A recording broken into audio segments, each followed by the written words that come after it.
Okay, I am online here. Phone has plenty of battery. Let's see if I... Oh, no.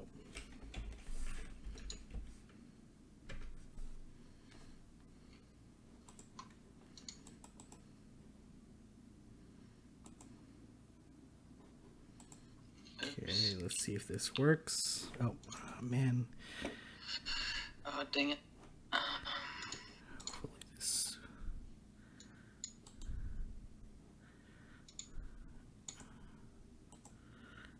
To reauthorize this chat.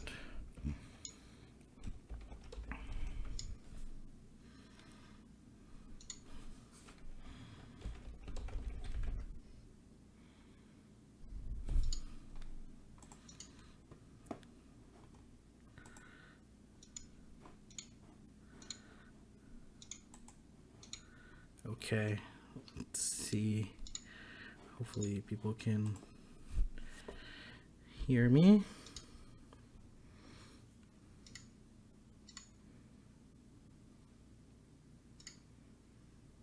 Okay.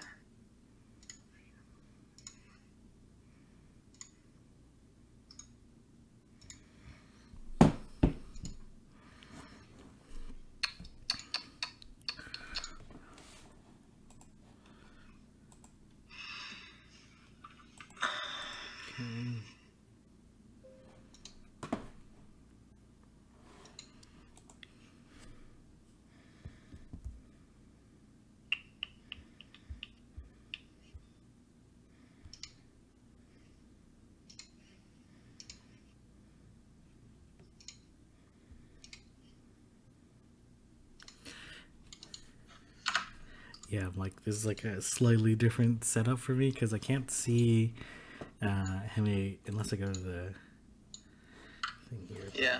How many people are, I'm so used to like on mobile, I can just like click on my picture icon. It'll tell me how many people are watching. Oh, okay, yeah. Let's see if people got that notification. Let's see if my link that I...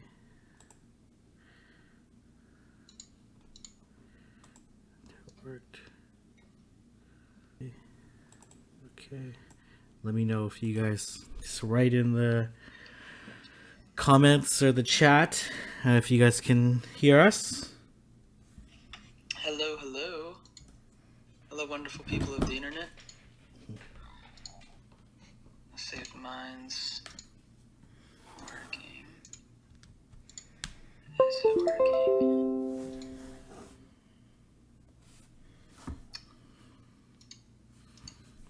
Yep, mine's working. Okay, cool. Can you say a few things real quick? Yeah, can you hear me?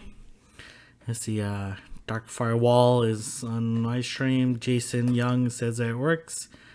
Someone from Peru, the Dark Firewall, very nice.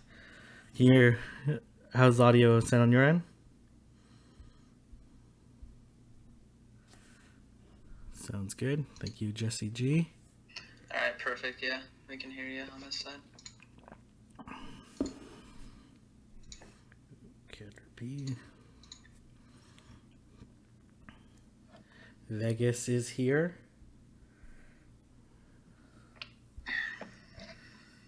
So have you ever been to this side of the world?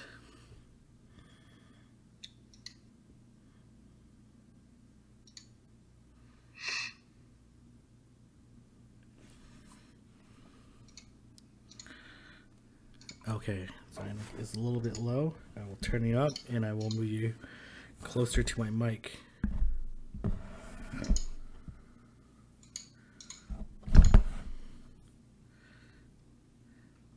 Oh, very nice. Well, if you guys ever come to Toronto, shoot me a What's DM. up, SoCali? Shoot me a DM and more than happy to. Yeah?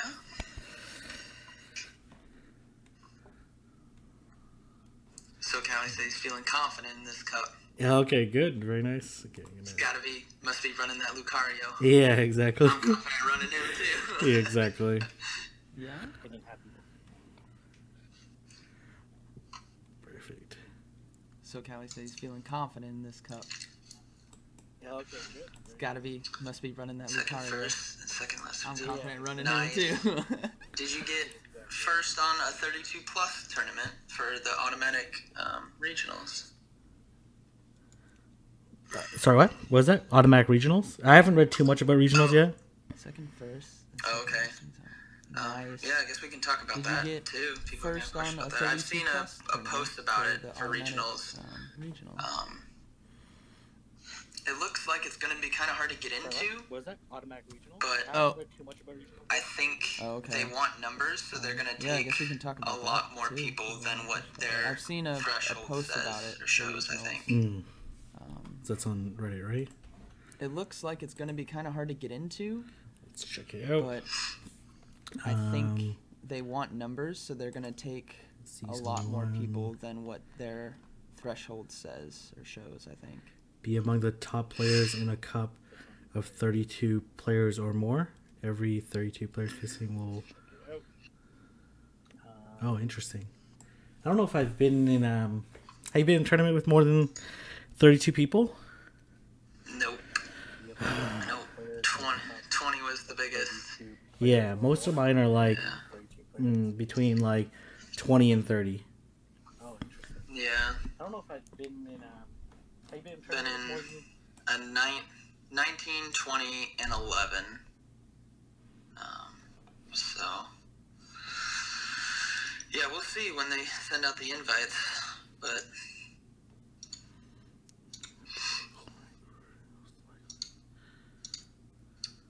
So, okay. In a cup. So it sounds like you only have to be the top player in the community board that has participated in most. Only missed one monthly cup. Oh, interesting. With the cup, this is... So you can be, however they define a community, be the top player in your community, that qualifies you, then be among the top players. Okay. Yeah, be among the top players, I think, is the... Which is the threshold right there. Yeah. Yeah, that makes sense. Yeah. Thing is, I've gone to 3 different communities for tournaments, all spread out by like an hour driving distance. Mm-hmm. So I don't know how that's going to work, because obviously the people that are there compete every month, and I've only been there for 1 month. So... Yeah.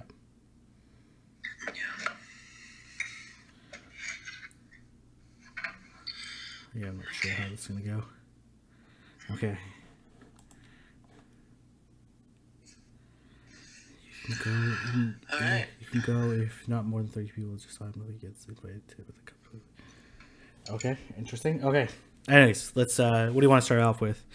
You want to start off with game press article, or do you want to start off like an intro of ourselves?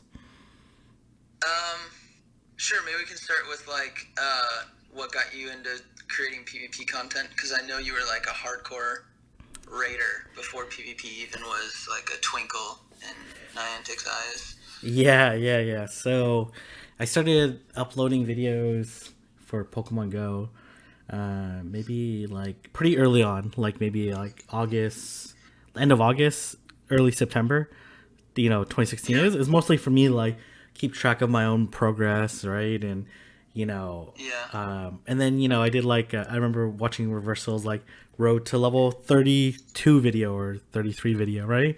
So I did my own version of that, and then it just like me hitting level 40, I hit it pretty early, and then like each of my milestones I would document and share cool catches I got and all that stuff. Then when raids came out, I did like I was the first person in the world to solo Flareon, so I posted that and that kind of got a lot of traction. Then I started like doing more like duos and trios, which I still do. And then naturally like PvP came out, and then initially I was like, oh, I don't know if like it seems like fun. I don't know like how good I'm gonna be at it, and I started diving in a little bit into it. I'm like, oh, like seems like something that like I can talk about and share my ideas and thoughts about. And then it kind of like grew from there. I was like, oh, like no one seems to be covering this strategy or this content, and I was like, okay, I'll share my insights and thoughts around it, in which I already did that style of video for my raids, where I do like this voiceover commentary. So I'm very much used to like projecting my thoughts out loud, and people seem to have found it valuable. So that's why I transitioned to doing more PvP stuff. Did I expect that I was going to do this much PvP content? No, certainly not. I thought I was going to, maybe like record one of my tournaments, talk a little bit about it, do like live stream once in a blue moon for like a major milestone or something like that. But it certainly transformed to much more. And still a long way to go. How about for yourself? So I started playing, back when the game first came out. But I never thought about creating content for it. I guess I just kind of enjoyed playing it. And I was in the military at the time, so like creating content and stuff it could work, but my life wasn't my own. For those, if anyone's watching that's in the military, you know what that means. But so I just enjoyed playing it, and then I was more of a casual kind of player. I like to think of myself as like a weekend warrior. Yeah. Where I'll go hard in the paint on Saturday morning from like 10 to 1. And that's about the extent of just how I play the game. But when it came to PvP, so December, right, it dropped. Yeah. And when I saw PvP dropped, I had about 1 million Stardust, and I burned about 800,000 of it. Oh, wow. Like, just all of it. Is PvP something that you wanted really badly to come to the game?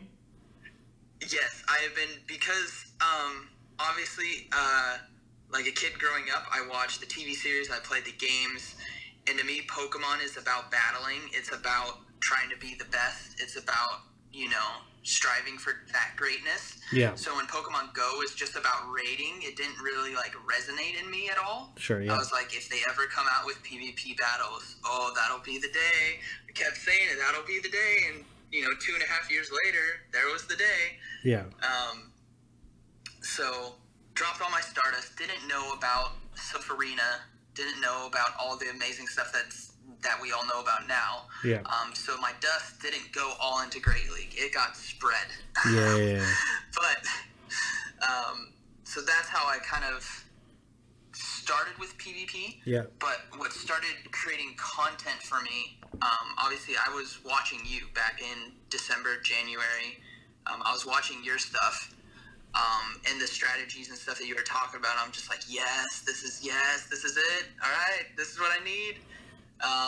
First cup I went to, I didn't do bad, but I didn't do good. I made a lot of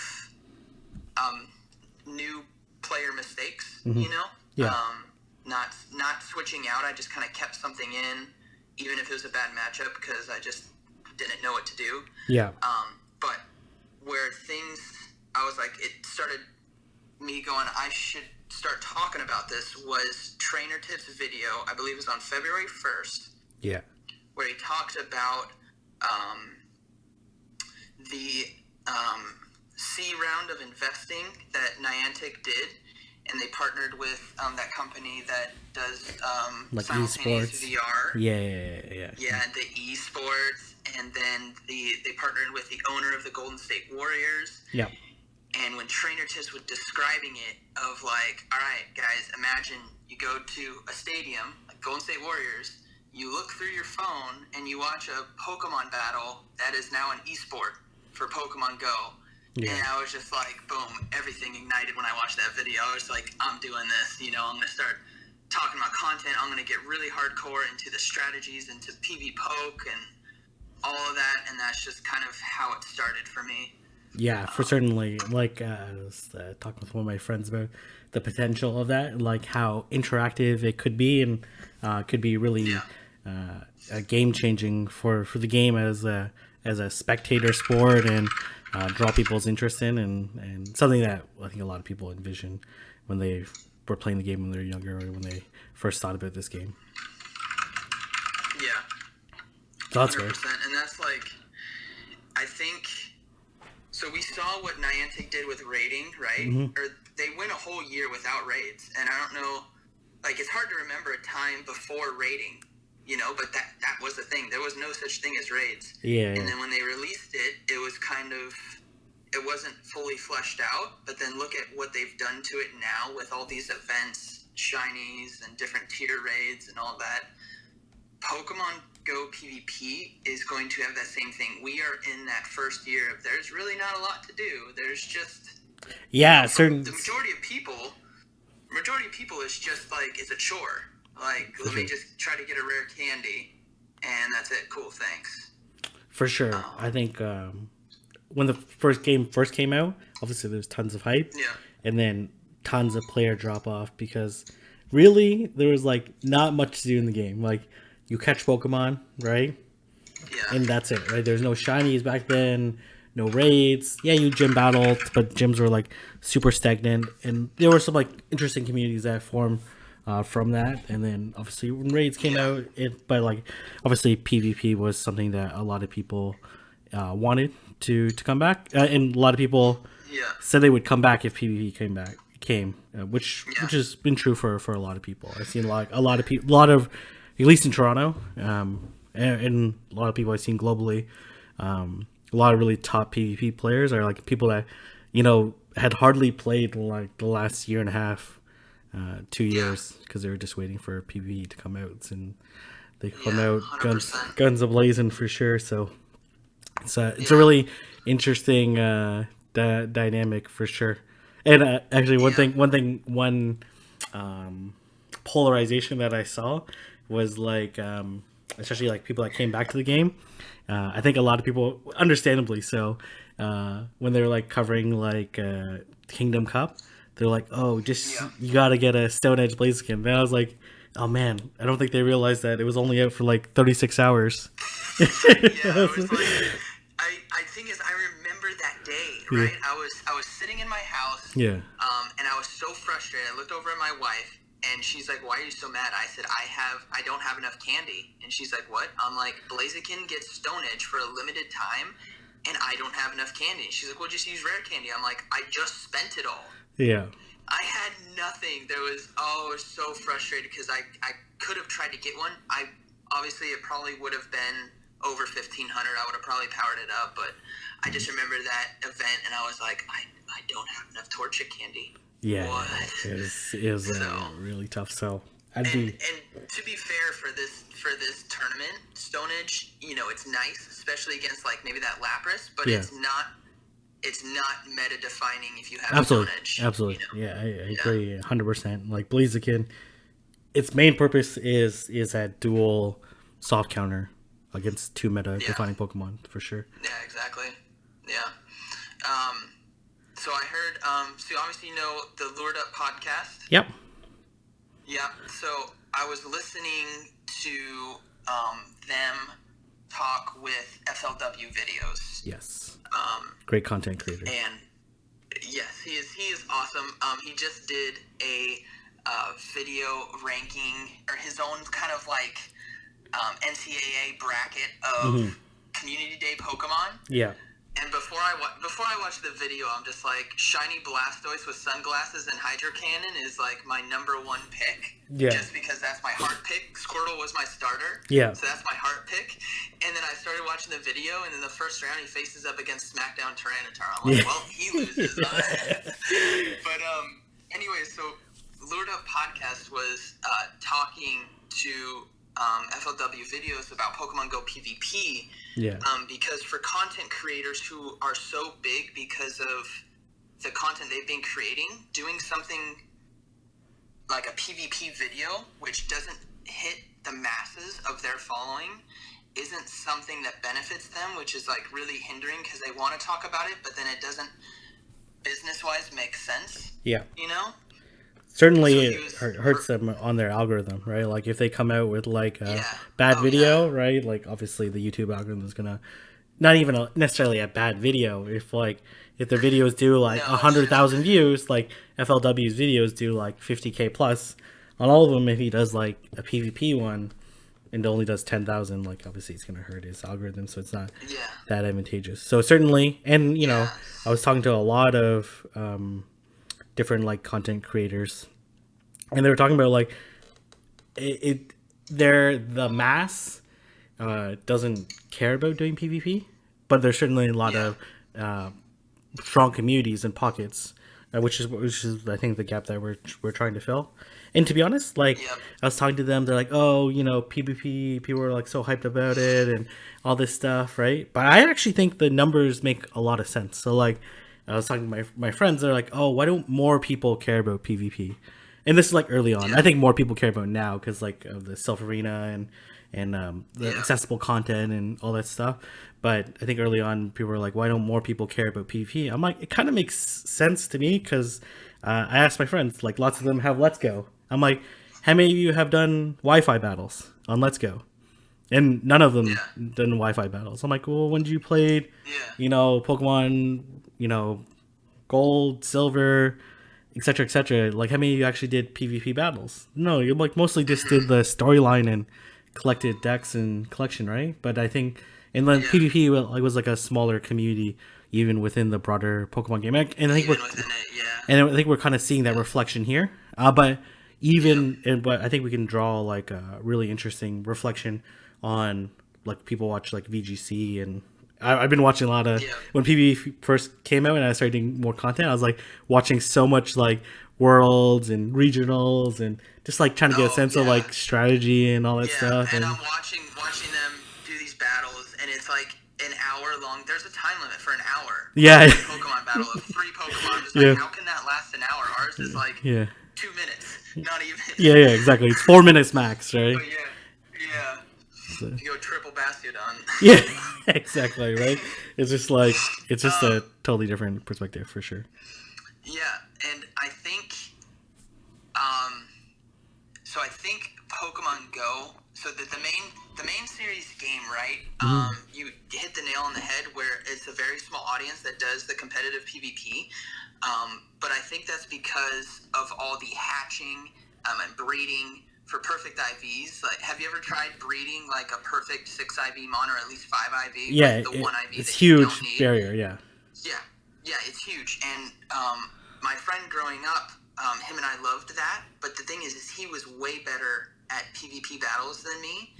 So I kind of swayed away from it and more like kind of, you know, keep having fun with the game. So anytime a game would come out, I'd play the story, do the battles every now and then, but I never got heavily invested in PvP because the time it took to get the right Pokemon was way too long. Yeah. But with Pokemon Go, that time is very small because all you have to do is spend some Stardust on a 1200 CP Skarmory that you have with some decent stats. Yeah. Boost that up to near 1500, and boom, you can go to a tournament with a Skarmory, which is, you know, that takes what, 3 minutes to power up? Yeah, for sure. Well, I 4 hours. I went to a tournament with one tournament, and then that tournament I happened to win. But I was sitting the guy in the finals. I'm like, wow, you did really well. Like, and this is during Boulder. I was like, you probably would have won if your Skarmory had Sky Attack and not Brave Bird. I'm like, is there a reason why you didn't have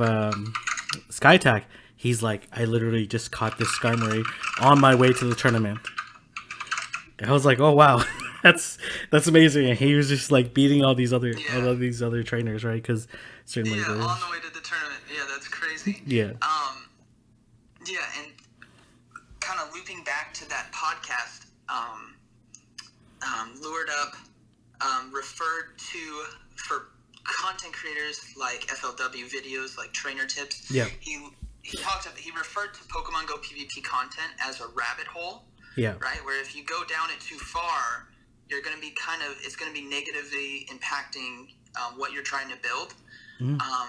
But the thing is for creators like us, where we're very, very fresh in the sense of content creation. You know, I'm definitely way more fresh than you. You've been doing this for a long time.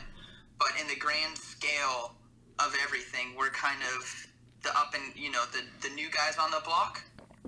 Certainly. So PvP can be like 100% what we cover. we don't, we don't need to do that other thing. And I think instead of a rabbit hole, PvP, if you think, have you seen Chronicles of Narnia or read the books? Yes, I have, yeah. Okay, so the community, I think, sees Pokemon Go PvP as like the wardrobe, and they're like, don't really want to open that up today, I'm just going to leave it.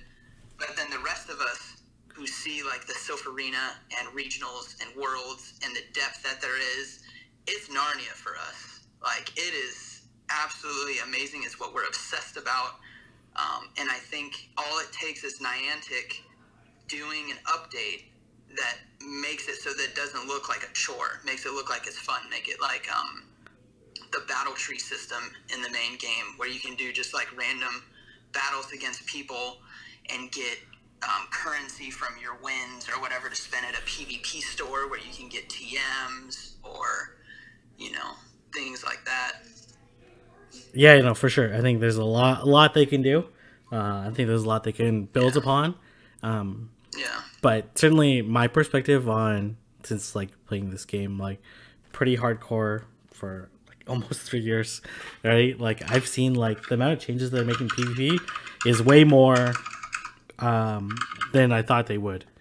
Cause like you talked about like when raids first came out and like where raids are now are like way different than where raids were before. I watched some of my older videos. I'm like, oh wow, like you used to have to hold down the screen, and like I'm surprised I didn't destroy my screen trying to do a charge move and all that stuff. But like that progression was like very slow, versus like they did a stat rebalance, like move rebalance. They added in buffs and debuffs like way sooner than I expected. So I'm really hopeful. Obviously, I think like network battles would be really amazing, especially for people that don't have like.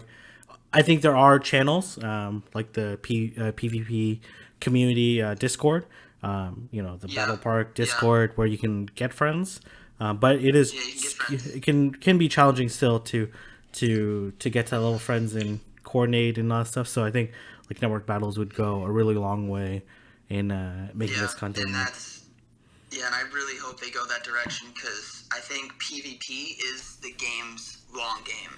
Like, that's their long game shot, is to make PvP work on a community-wide scale would be the greatest thing for Pokemon Go. For sure. I would love to see, like, even watch or participate in, like, they obviously you see League and all these different eSports, and they have, like, these giant stadiums and whatnot, and there's just so much they could do, right? Imagine like you go to this arena and you see like a Charizard fly down and Dragonair. It's like the commercial they had for when PvP was announced. They were at like a little park and it was Melmetal versus who's the Pokemon? But anyways, they were fighting like on a basketball court. And everyone just kind of showed up and was just watching the battle, and it looked really cool. And it was like, if they could do that, where you could just be like, after a community day, you take your phone out, and there's freaking Mewtwo flying around versus Tyranitar. Yeah. And you're just like, oh my goodness, who's gonna win? And you're just watching like, oh, so many good things that could happen. Yeah, for sure. So I'm hopeful. I'm hopeful that they can, so and there's like a lot of development that can be made, and a lot of great content that can be built upon and shared with the community, and hopefully make this PvP even more prominent within the community. Yeah, very true. So I guess we can.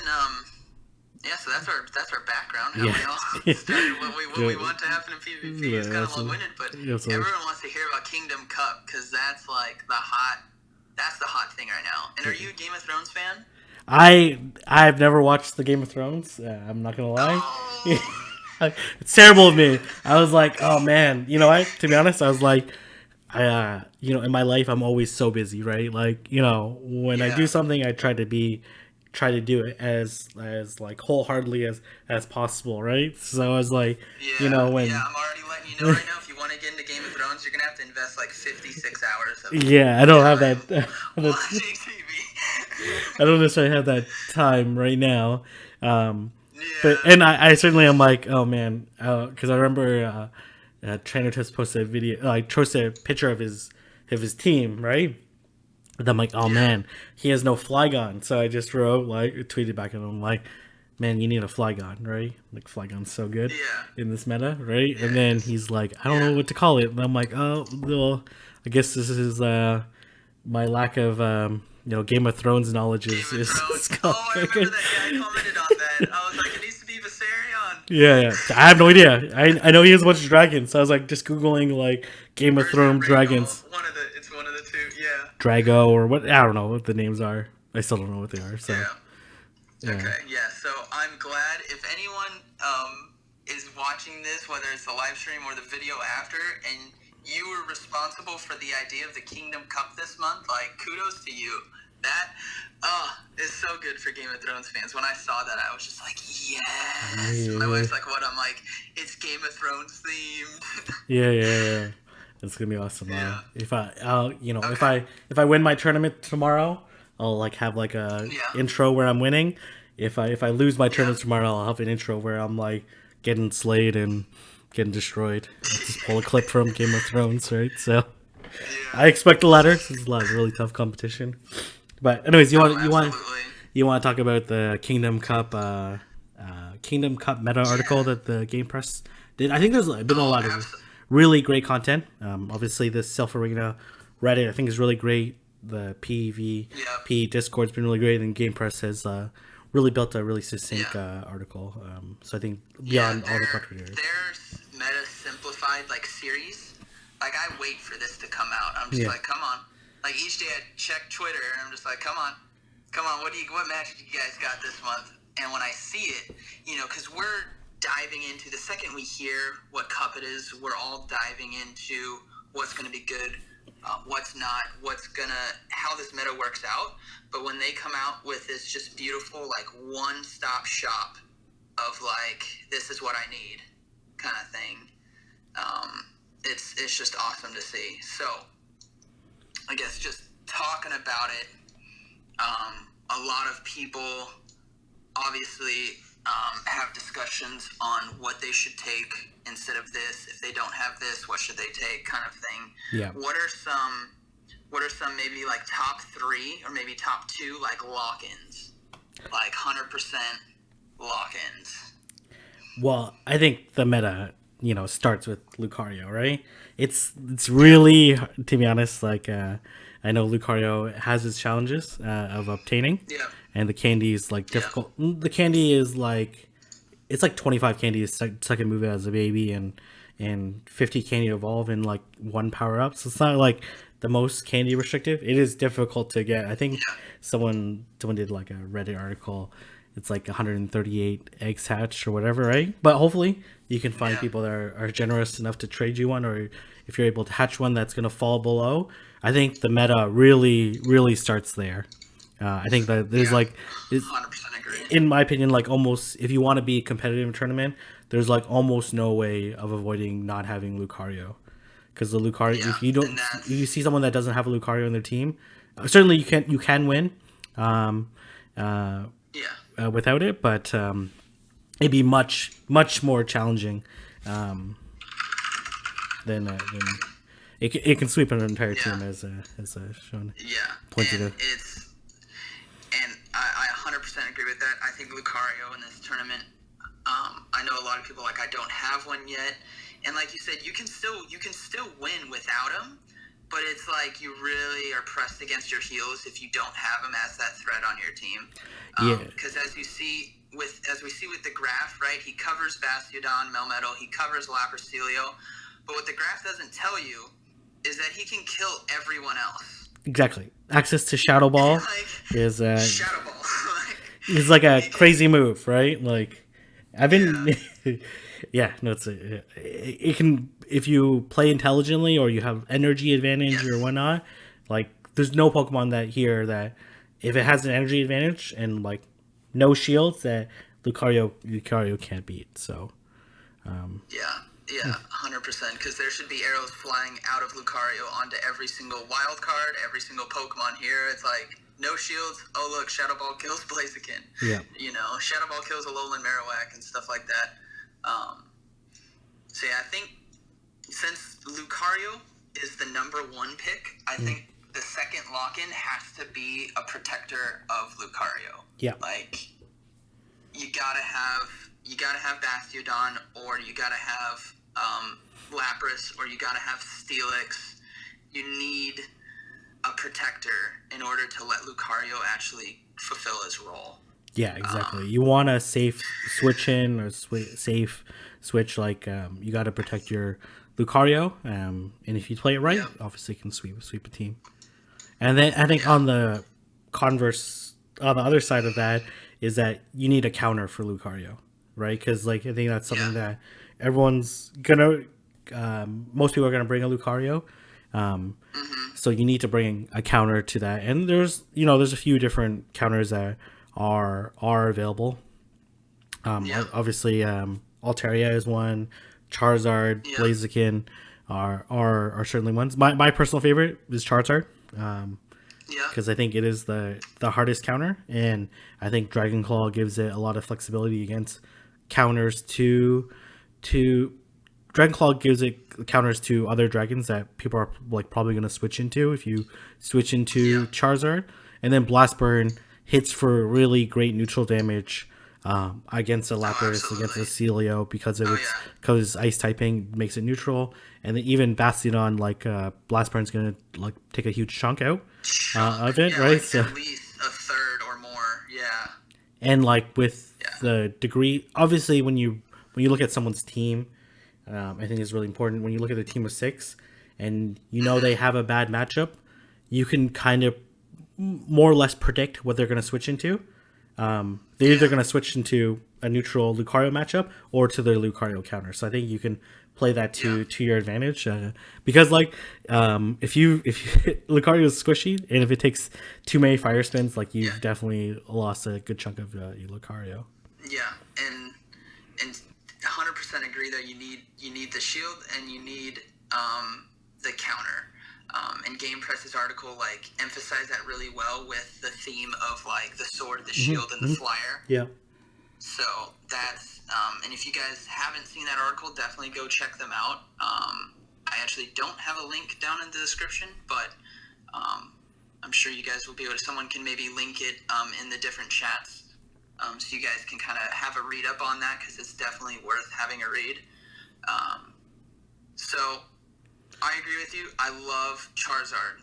Like he's such a hard. It's like Venomoth, but with charge move, or not to the extent that Venomoth was against Toxicroak, but that same kind of mentality of like if Charizard comes into Lucario, you're like, oh crap, I gotta get out of here, or I gotta sacrifice and try to get a Shadow Ball off and try to maybe fake him out with that.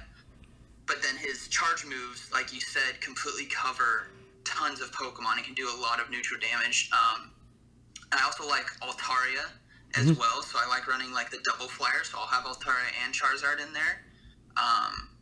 Mainly Altaria to also check that Blaziken. For sure. Altaria is an amazing Pokemon. Dragon Breath, Sky Attack, and Dragon Pulse like gives a lot of really great coverage in this meta. And there's like in this meta there's a little bit more because of the steel typing, but like even against Lapras, like you're still gonna take a huge chunk of damage from Altaria, especially if they're running Water Gun. If they're running a Water Gun variant, then Altaria is gonna do a lot of damage to it. If they're running an Ice Shard or a Frostbite version, it's like a little bit different, but it certainly can do a lot of damage. And I think So what do you think? Yep, go ahead. No, go ahead. I was gonna say, because I know a lot of people, right? It's all about saving Stardust. So then people might be wanting to reuse Skarmory because they used them in Boulder Cup. So what are your thoughts as on Skarmory as it comes to the Kingdom Cup? Yeah, Skarmory could certainly play the role of like one of the flyers, like as a Lucario counter. I do think its viability is not as wide as Charizard or or Altaria, but certainly viable as an option and something that are going to throw some people off for sure if you run a Skarmory. So I don't see it as like I see it's like definitely a step below other flyers, like Charizard and Altaria, but it's still certainly viable, and obviously it wrecks Blaziken, right? Because Blaziken with its fighting and no coverage like Lucario does, it's gonna wreck it. But the issue is that, and actually let me just run this analysis quickly because I'm pretty sure someone told me that if you run a Lucario versus Skarmory, oh, okay, maybe not. If you end up shielding, and then Lucario ends up winning, and like pretty much any like no shields.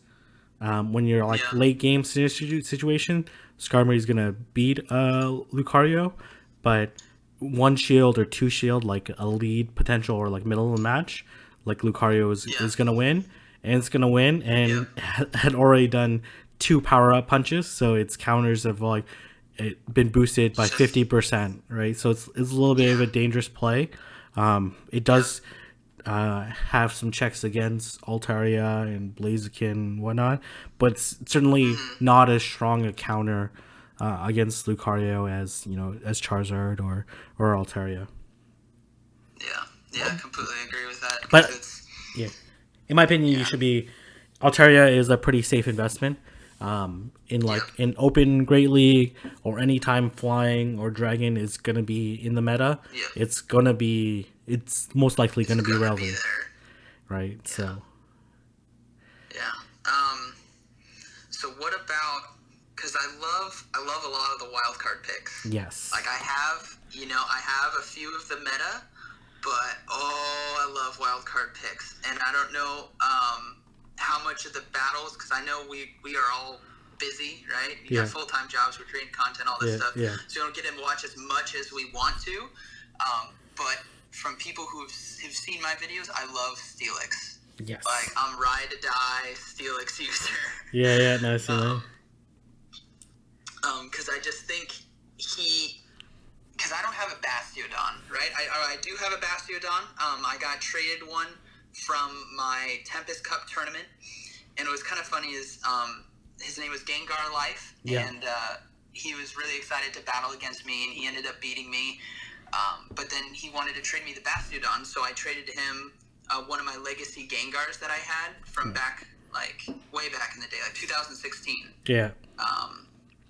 And the thing is, it was close enough for Great League, so I was hoping to give him a legacy Gengar so that he could get a lucky legacy Gengar for Great League, and then I'd get a lucky Bastiodon because it's 2016. They didn't go lucky, and then his got to 1505 CP. Oh no! It was like, I felt so bad.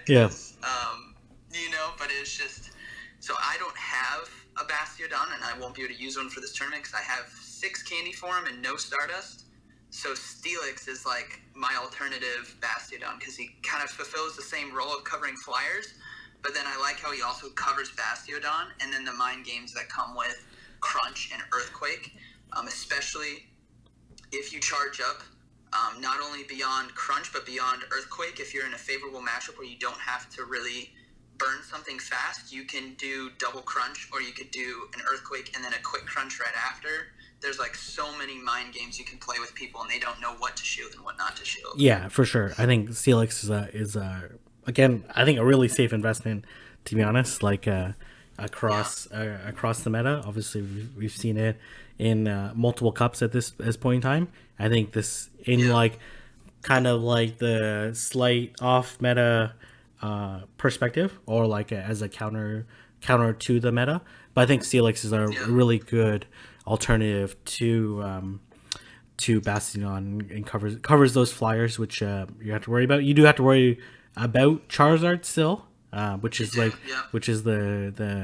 main concern that you have. But obviously, if you're running Lapras as an alternative, right, then they have to worry about like if they're running a Charizard, they have to worry about, are they gonna run the Steelix shield, or are they gonna run the Lapras shield, or both, right? And or both, yeah. and something to and running both is like a little dangerous, because then if you're running a Lucario as well, then you have a potential Yeah, and of if you get stuck, then that's GG. Yeah, for sure. So what's one of your wild card picks? I like Dragonair. So a lot of people are asking why I'm running Dragonair as opposed to Altaria, and people are right that Dragonair does lose to Altaria. Like, Altaria is the king of the dragons in Great League, and anytime that it's relevant, it beats Flygon, beats Dragonair, beats Dragonite, beats all their dragons. But the reason why I like Dragonair is I think it's more flexible in matchups against where Altaria would get stuck. So like against Bastiodon, like Altaria can basically do nothing against Dragonair, and then against Steelix, it has that Aqua Tail, so it's going to serve some flexibility against this Pokemon, and then no quad weakness to Ice, and then I run Aqua Tail Dragon Pulse. Some people had a really long discussion in one of my chats.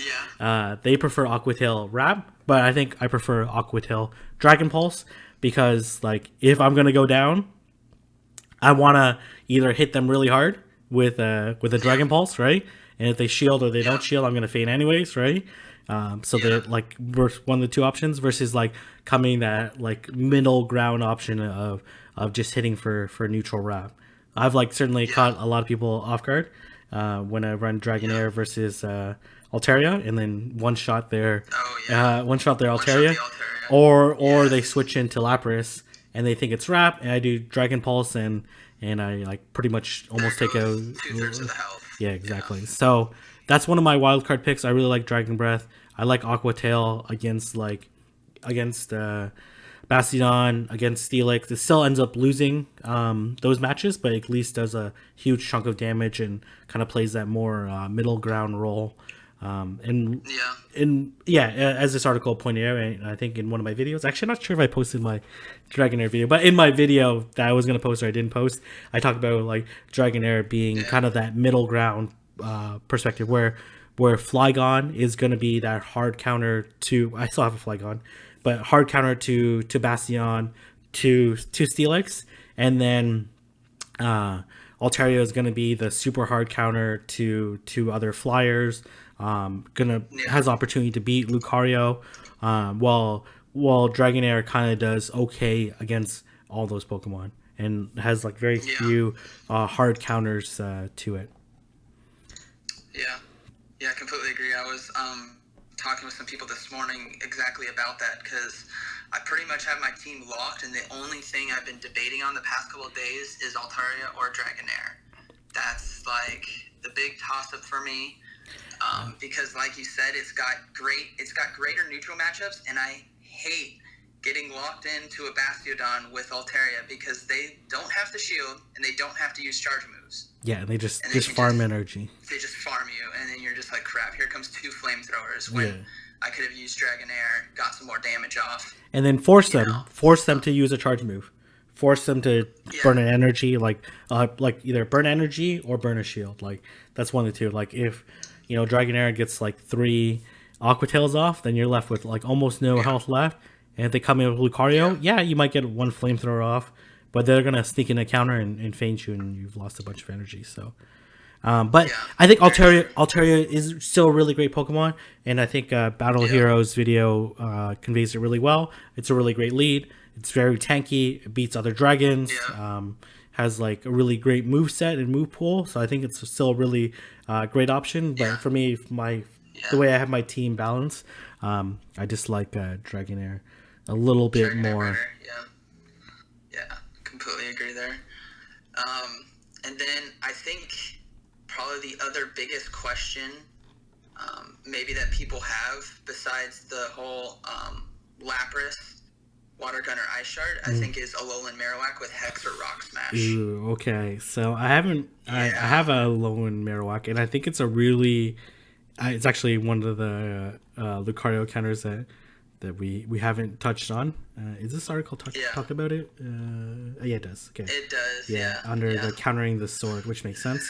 Yep. So again, like in this meta, I find it's like so polarizing in the sense that like if you run Marowak, if you run Hex, you're running it as a generalist, right? You're gonna run it because it can get to Shadow Ball quicker. You can play mind games between Bone Club or Shadow Ball, even against like an Altaria, against Charizard, against like a lot of other Pokemon that Alolan Marowak would normally lose against, right? But Rock Smash does play a harder counter to Lucario, where Lucario is like, acting really scared when it sees that those like dirt piles come up after the fast move, and then as well it does perform better against Bastion because of the double typing move, but it does charge a lot slower. So for me, it depends on how you want to play it. Do you want to play it as a hard counter to Lucario, and you want to play as a hard counter to Lucario and like a better count, like a less less terrible matchup against Bastion, or do you want it for generalist coverage where it will still be Lucario for the most part? Obviously, there's going to be some mind games that play into it. So it depends on how you want to play it. Yep, and so that's spot on. And I love Alolan Marowak. He's one of the picks on my team. And I think it's kind of the same sense, like you were saying, is the generalist or the specialist. Kind of like Dragonair is more of a generalist, and then Altaria's more specialized, but then it loses in some matchups. But I love Hex. I know people love Rock Smash, especially against Lucario, but I love Hex because I like storing energy because, say he's up against Bastiodon, right? Elite, I got Alolan Marowak, my opponent is Bastiodon. That Smackdown, yes, it's going to be doing super effective damage, but it's not going to completely eliminate me, so I can store up to a Shadow Ball and then get out, and then that Shadow Ball can come in clutch later, especially if I'm, running into Lucario to get power-up punches off to burn shields, or, Steelix doing Earthquakes, or it brings a lot of flexibility. And there was a battle that I had against Vaporize today where he performed to a T. I haven't gotten him to perform to the way that I wanted until this morning, and it really just highlighted him where he basically, I swapped him in, or I brought him in after a knockout, used a Shadow Ball and one-shot one of his Pokemon, and then built up energy, swapped him back out, and it just kind of used them to sweep everything but Bastiodon. So I like running Hex when it comes to Alolan Marowak, but like you said, it's all based on what your team needs.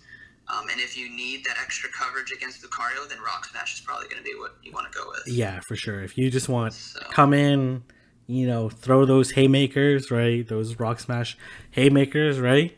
And do as much damage as possible with those fast moves against the very specific matchups that you're gonna line up. If you're confident you can line up these matchups, right, as a lead or as a switch in, then certainly it's really great. But Hex just gives so much flexibility, and the Shadow Ball can almost one shot this entire meta. Shadow Ball is really interesting typing because there's almost nothing. I can't even think of something right now that a meta relevant or even slightly off meta relevant Pokemon that resists Shadow Ball. Yeah, it's either going to be neutral or pretty much super effective to everything. And if it's neutral and you're squishy, you're done. You're done. Yeah. So and another reason why I like going Hex is Frostlass users. Mm-hmm. So Frostlass has always been the little stormy cloud over me at tournaments and battles where it's just I always can barely not beat it because it just gets those moves off so fast. So I think having Steelix, Charizard, Alolan Marowak with Hex really locks down that, thorn in my heel that I've had for so long, and I don't know if that's just superstitious pick, but I'm just like, Frostlass users, like, stay away from me because I got 3 counters for you. So. Yeah, exactly. Frostlass is if used correctly, can like definitely do a ton of damage, right? Like, Absolutely, yeah.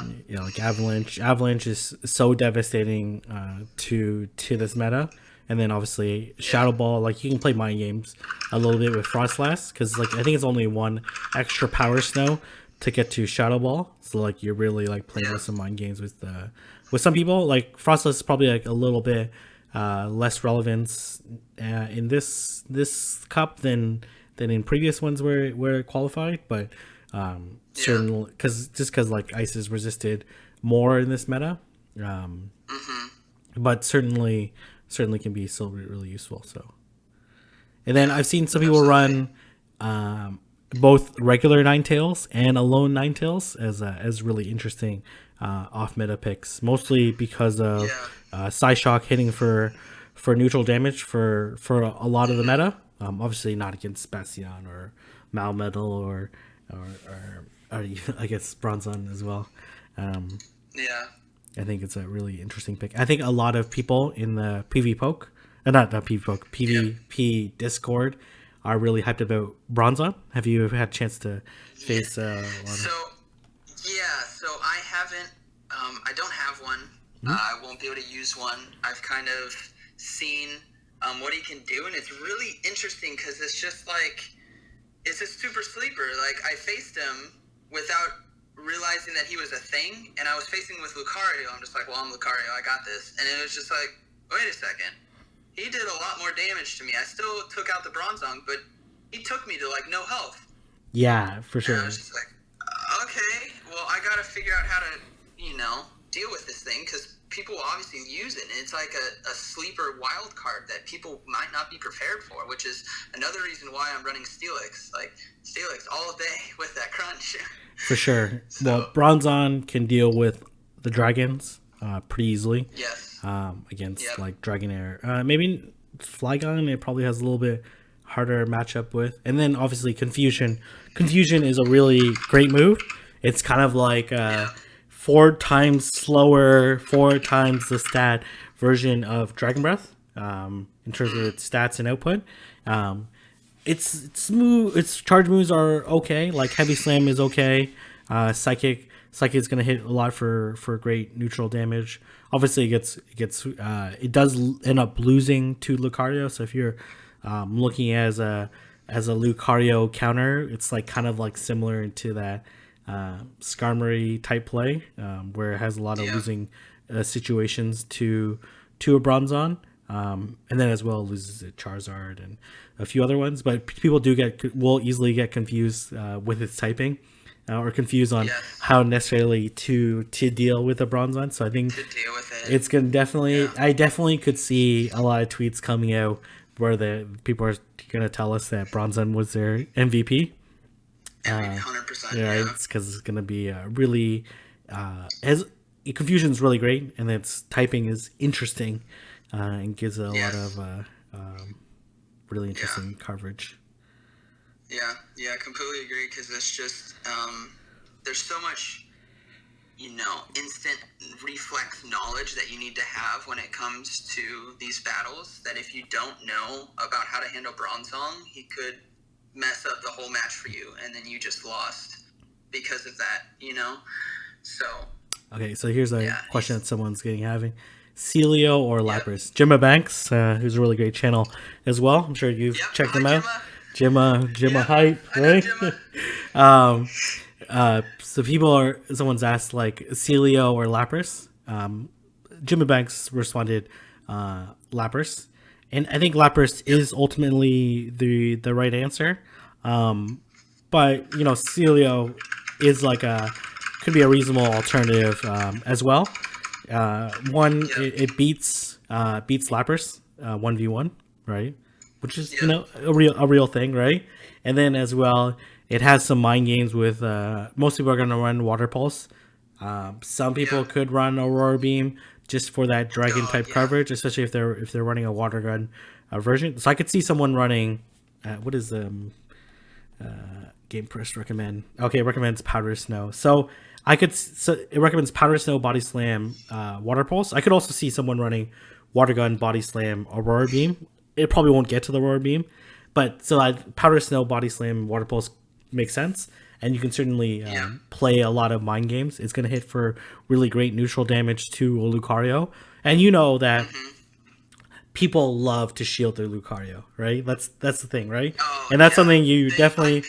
People will shield Lucario when it's got... Like, one health left. 20th of its health. Yeah. it's like actually going to faint. It's actually going to faint because of charge move. Like that, it sounds hilarious, but if you have maybe 3 power-up punches running... and you know his last Pokemon's Bastiodon, right? And you shield it to survive. That one hit on Bastiodon can do like a quarter of his health. Yeah, exactly. And then plus like it double might resists. be worth it. It double resists. It double resists Smackdown. And like I've watched some videos where I'm like, you should definitely have shielded Lucario there. I know it's like really low on health, but you already know that their last Pokemon is Bastiodon, and your last Pokemon is Charizard, right? Like. So you definitely should shield because like Charizard's not gonna do anything, right? Like it's gonna exactly. when your last Pokemon's gonna lose to fast moves, you might as well use your shield on your second last Pokemon. So like certainly like Body Slam is not gonna do very much to Lucario, so that's not something you should shield, right? But like you just play mind games with it, right?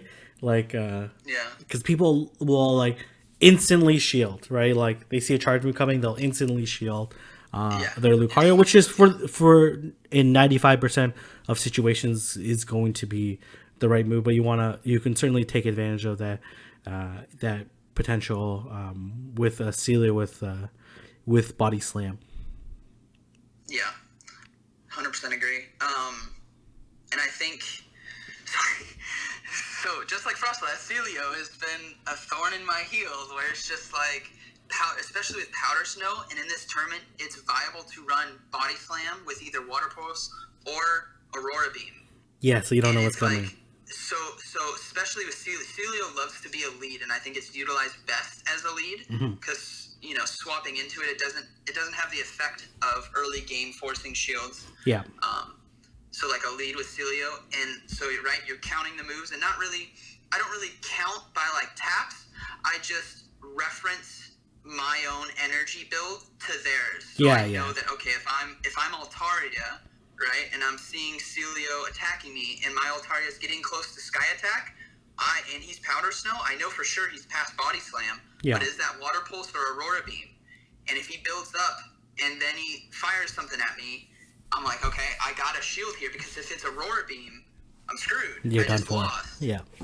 So then I shield, and then it's a Body Slam. I'm like, okay, so maybe he's going to do another Body Slam, and then, he comes in with another move, and then I shield again, and maybe it's Water Pulse. And it's like, okay, all right, next game, I know he doesn't have Aurora Beam, but the threat of Aurora Beam is just like, or the threat of Water Pulse on the flip side. It's like, well, what does he have? I don't know. And Powder Snow being able to get to it so fast. But I do prefer Lapras over Sealeo. And Lapras, I think... And the question with Lapras is, do you run Water Gun or do you run an Ice variant? So I run what I have, which is Ice Shard, Ice Beam, Surf, Lapras. That's the only Legacy Lapras I have. Yeah. And because I don't have Bastiodon, he's kind of there to fulfill that, counter that Altaria, counter that Dragonair kind of role. Yeah. But I would say if you have both options ready to go, you got a Water Gun, Ice Beam, Surf, or maybe Water Gun, Dragon, Pulse, Surf, and then the Ice Shard with the Legacies. I think it's based on what your team has. So maybe, say you have Steelix, maybe running Water Gun Lapras would be better because Steelix can cover that Altaria. And then based on what the enemy has, you'd be able to cover that Blaziken a lot better than Ice Shard would. Yeah, for sure. I think I think that's like an absolute correct assessment. I think they end up serving different purposes, and I think you have to look at the synergies of your team to see what makes sense for you. for myself, I run Lapras with Ice Shard because I do want it to be that Dragon Killer. And initially, when I did my initial Kingdom Cup analysis, this is very early on. I'm looking at PvP Poke. I'm like, oh, it looks like you want to run Water Gun, right? Because you don't want to hit for neutral damage against these Steel Pokemon. You want to take care of all these Fire Pokemon. And then I actually watched a video by Dragon Silk, one of the top PvP trainers in Toronto. And I watched his video, and I think the video was actually about something else, right? And then he's just talking about like, I'm gonna bring Lapras as a Dragon Killer. And I'm like, oh, okay, that's fair. Like that's kind of the purpose that I'm running with. So certainly that video and discussion changed my mind. But I think Water Gun, there's certainly times where I'm like, oh man, I wish I had my Water Gun variant, right? Like the mirror match. Yeah. Like the mirror match. I'm like, God. no. Oh God, right? What am I gonna do here? Or like you're going up against a Blaziken, right? And you're like, oh man, like it's resisting these ice shards, right? I could be like just pummeling it with water guns right now. Obviously, you're gonna get to surf earlier, but if they have shields up, like, and they like, it's just a totally different scenario. So it depends on It's a totally different game. on how you want to play it, for sure. But like, I read on the Self Arena, I forget on whose post it was, on one of the posts on one of the videos.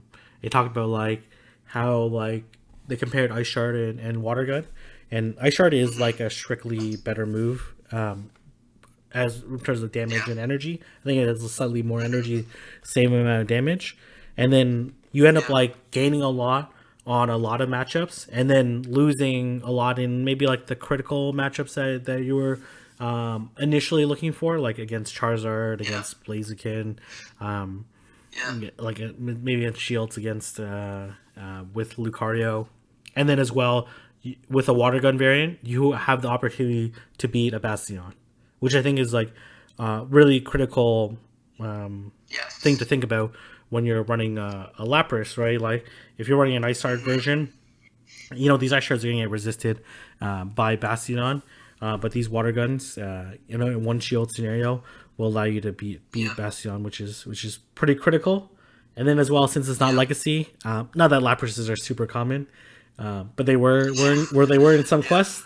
There's an opportunity to get a better IV version of a Lapras versus like most Lapras, even mine is lucky and not necessarily the best like stat product combination. So pros and cons, it depends on how you want to play. I think both are viable, just serve different purposes. Different roles, yeah, exactly. If we could just take a quick break, I'll be right back in like 2 minutes. Oh sure, yeah, no problem. Okay, all right. No problem.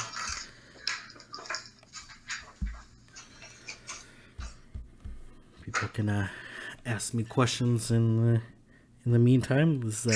How do you guys like this streaming format? Hopefully you guys, this is like, it took me like all day to figure out this setup here. So hopefully you guys can appreciate it. I think this is going to be, for the most part, the setup I'm going to use going forward for my live stream. I think it's like a little bit more interactive. We'll see how the gameplay is. Like, I have done some like, trainer cup battles and whatnot. But yeah. A little bit different, like in show, like especially on some of my live streams, I like, after a match, I'll be like, oh, okay, should I have run this or should I have done that? Like, I think a important component in the last video was actually, let me just show it here. If like Lucario versus Charizard, Dragon Claw, and if okay, I'm back. Yeah, I'm just showing something quickly to my viewers. Actually, something that I was telling people a lot. If you end up having the energy advantage coming into a Charizard and you have like no shields left, I've seen too many people settle for Power Up Punch when there's like no shields left. They've like gone off a couple of counters. They have the energy advantage. I'm like, you got to go for the Shadow Ball because Shadow Ball is gonna KO. You gotta try to go for that. Go for the win. Dragon Claw is not gonna kill you. It's gonna do a lot of damage, but it's not It's not gonna one-shot you. Yeah, you just gotta not be nervous of like seeing your health go dramatically down. Like I think it's like 17 damage per first fire spin, which is like 16% of your health every fire spin. You gotta not be worried about that and go for the win. Yeah. So like if you end up having Lucario in your back end and it's like KO the second Pokemon, then you can certainly go for it. But, Yeah, I think it's a Steelix mentality that I have. It's like go big or go home. Like go for that earthquake, because if they don't shield, it's just like it's bye. But yeah, so I got a question on my side. Sure. Do we really need? This is from Fuely PS. Do we really need Ice type in this team? Their job can be done by other top picks. I don't think it's 100% necessary to run an Ice type. Like I think there are alternatives like Steelix. For example, like the Ice types like have flexibility because they obviously deal with the dragons very well. Then they also deal with Charizard and Blaziken as well because of their water moves, which is something that the dragon counters will have a hard time dealing with. Depends on what you run. Like if you run like a Malmetal is an interesting one. Like Malmetal can deal with a lot of dragons. It can also deal with Charizard, assuming that they don't have shields, and which is like more of a late game play. If they assume they don't have shields, and they don't have like too big of an energy advantage against you, because those fire spins are gonna hurt, but that rock slide is gonna one shot Charizard at the end of the day. So not 100% necessary, but you have to think about the coverage. From hearing, so I think Ice types, just like you said, they're not necessary because other Pokemon fulfill that role, especially with Smackdown being able to cover a lot.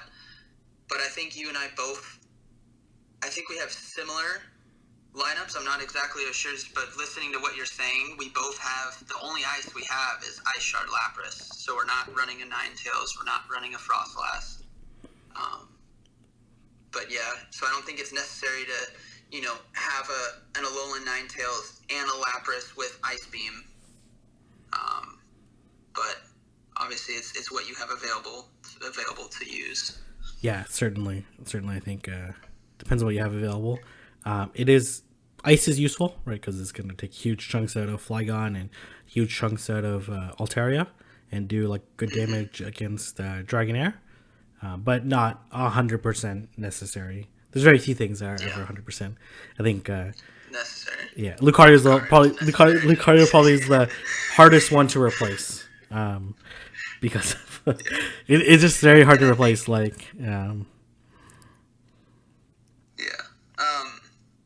And I think the last thing that we haven't talked about before we get into battles, people are like demanding blood in my chat. The last thing we haven't talked about is probably the biggest upset I had when this tournament was first announced, because I love Kingdra. And then just seeing how it actually played out, I'm just really upset that it's not as useful, I should say. So I don't know. I was really banking on Kingdra, but it's not as good as Dragonair or Altaria in that sense. And then water gun wise, it's not as good as Lapras, So yeah, certainly. I think the biggest thing holding back Kingdra is probably its charge moves. They're like energy efficient charge moves: Outrage, Hydro Pump, Blizzard, whatnot. But like the problem is like it just takes way too long to get to charge them, and Kingdra is too squishy to make it viable. Yeah, but like certainly you can play it. Waterfall is probably the preferred move, because it's like very unlikely that you're gonna get to more than one charge move, but does hit for like a lot of good neutral damage against Lucario, and then as well hits for super effective damage against against Bastion, and doesn't necessarily have the weaknesses that Yeah. that other like water users would have, like Lapras or like a Sealeo, etc. So there's some viabilities against it, but it certainly gets hurt because of its charge moves and its like Yeah. squishiness. Yeah. 100% agree. So. Okay, you ready to get some battles? Let's do it. Oh my goodness. Do you normally mute the chat? I think. Yeah, we can. How do you want to do this? Because people are asking, are we doing a best of 3, a best of this? And I'm just thinking, let's just do a bunch of battles. Let's just keep battling. And just see how it goes. Let's keep battling. I'm just gonna keep testing teams that I have because Sure. I have a set team, but I want to try other things, and who better to try it against than you? Yeah, throw anything you have against me. I'm gonna try a few different things as well. So I'm gonna hang up this call and then. And by the way, go ahead. I think you did a video, or I'm not sure what I said. It was it Twitter? It might have been Twitter, where you have like 96 Great League ready Pokemon, like with double moves. Yeah, something like that. Like I think it's probably closer to 60, but I certainly have a lot. Oh, 60. Oh, okay, yeah. But still, that's just like impressive. I'm just like, oh man, I wish I had that. That'd be awesome. Yeah. No, I love. Obviously, all this dust is been to go. What? I think. Hey, Pritchard. Hold on, sorry. I think someone else is on the Discord call. Yeah. My friend doesn't know that I'm live streaming right now. Pritchard, can you hop into stream with it? I'm dragging you in there. I was like, what is those car noises? I'm like, are you editing a video right now or something? Sorry, you didn't know. Yeah, no problem. I looked down and I was like, oh, someone else has joined the call. I was like, I don't know how long this has been. Yeah. I told him I wanted to talk with him, but he took forever. So, alright. Let's get into some battles. Okay, I'm going to hang up the call because I like to walk through my battles with the audience. Focused. Yeah. All right, sounds good. All right, we'll hop on the call afterwards. Yeah, sounds good.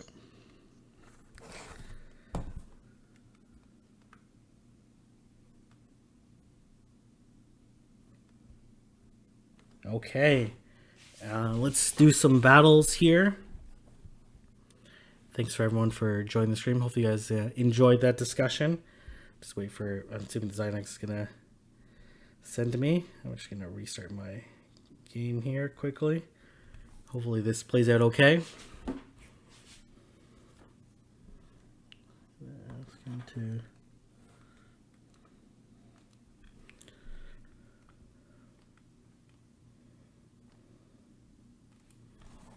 Okay, what's the battle? Oh, okay, there you go. Okay, let's just go with this lineup here. See what he starts out with. Oh, okay. Tipped over my mic by accident. Sorry for that. Hopefully you guys can still hear me. It's a little bit different to look up on the screen to see the battle, so... Okay. Favorable matchup for me. I expect the switch to occur. He's going to switch out right before I do a power punch. Okay. I'm going to switch out to Lapras. I'm going to have to shield this this sky attack here because I want to preserve the health of my Lapras. I'm just going to farm a little bit and then I'm going to hit him here with the surf. He blocked it. Ooh, he did second sky attack. I'm not going to shield here. I should be able to survive it pretty easily. And then I'm just going to preserve it. And then I'm just going to hit surf for whatever's coming next. I'm assuming it's going to be a Lucario.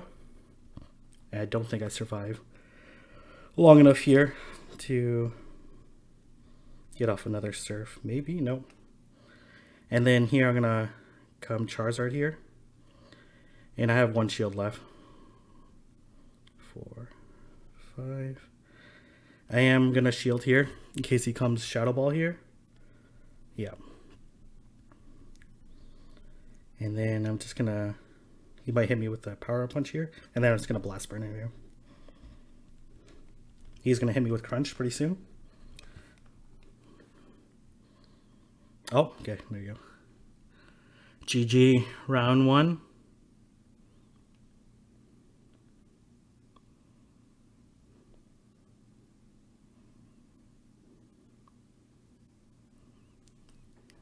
Hopefully you guys can still hear me okay. Ooh, I might get hit to 1,000 victories today. We'll see. Play out my luck. We'll try out this lineup, see how it goes.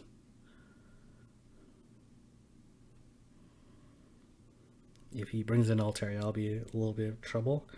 Okay, this is an okay matchup for me.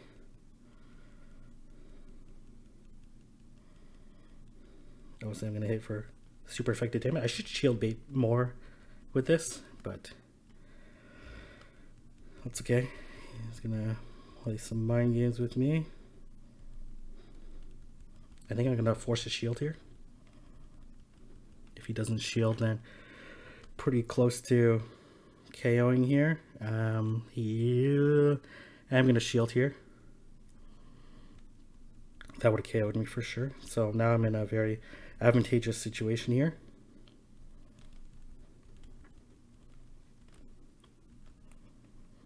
Dragon Claw. Alright, let's see what else he has. He's going to come Steelix here. So this is a pretty decent matchup for me. So I am going to just go Earthquake here. Burn his last shield. So I'm going to hit this. Oop, no, I can't. It's going to come Crunch or Earthquake. I have a shield left. So I'm going to go Charizard here. Because Crunch or Earthquake, now they're going to do a ton of damage here. So I'm not going to shield here. Crunch a decent amount for sure. I am going to shield here because I'm going to be able to get to this Blast Burn here. Switching to Charizard made more sense because Earthquake is going to hit for resisted damage. Ooh, I still might lose here, eh? Because I'm going to faint to this Power Punch. Ooh, no, actually, will I faint to this Power Punch? We'll see. He's obviously going to Power Punch me here. Oh, no, we're good. I don't know. I don't think Lucario faints to a Power Punch. I think it's close.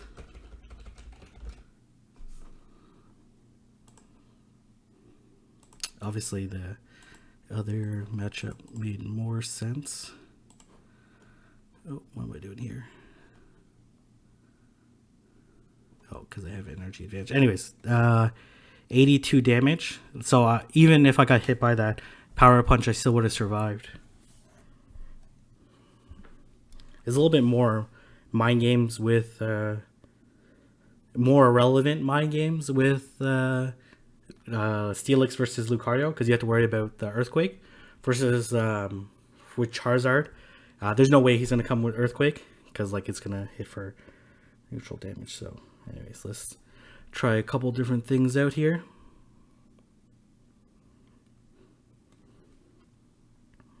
Let's see what he starts out with.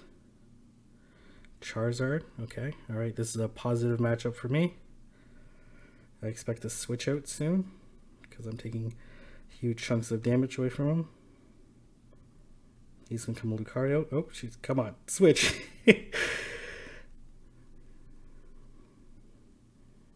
I am going to have to shield here. It's probably going to be Power Up Punch, though. Oh, no. Shadow Ball. Just burn the shield here, or faint his... And let's see what else he has on the back end. He has a Charizard here. I'm not going to shield here. Dragon Claw. So we're basically going to trade Dragon Claws here.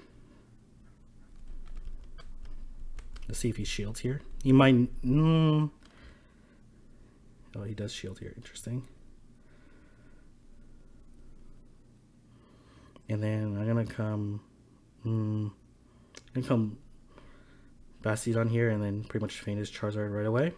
And then let's see what he has here, because I'm gonna hit. Okay, he's Ice Shard Lapras. So this is a positive matchup for me, especially since I have energy advantage and now I have the shield advantage. He's gonna hit me with Surf right here. Oh, I'm not sure what he's saving up for. Surf. And then I'm gonna come Stone Edge right here.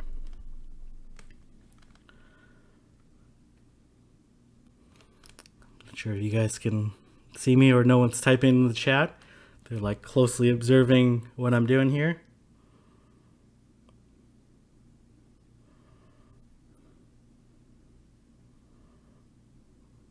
I've been very fortunate that all those matchups were positive for me.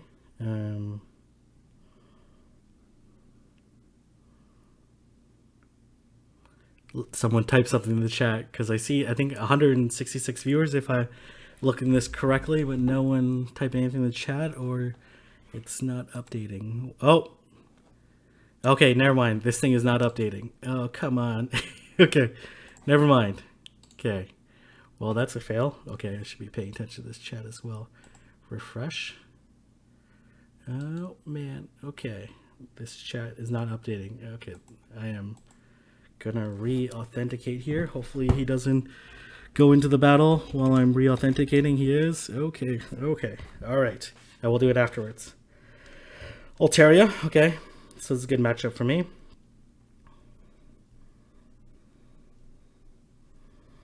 This is a tip here. So if you know they're gonna switch, it's good to bring out. Let's see what he comes out with. He comes with Steelix here. So I'm gonna switch. Here I don't have to worry about any particular charge move by Steelix here. Crunch. I do have to worry about a second crunch here. I should just went. Okay, he didn't shield. Alright, he's gonna come out with Altaria for sure.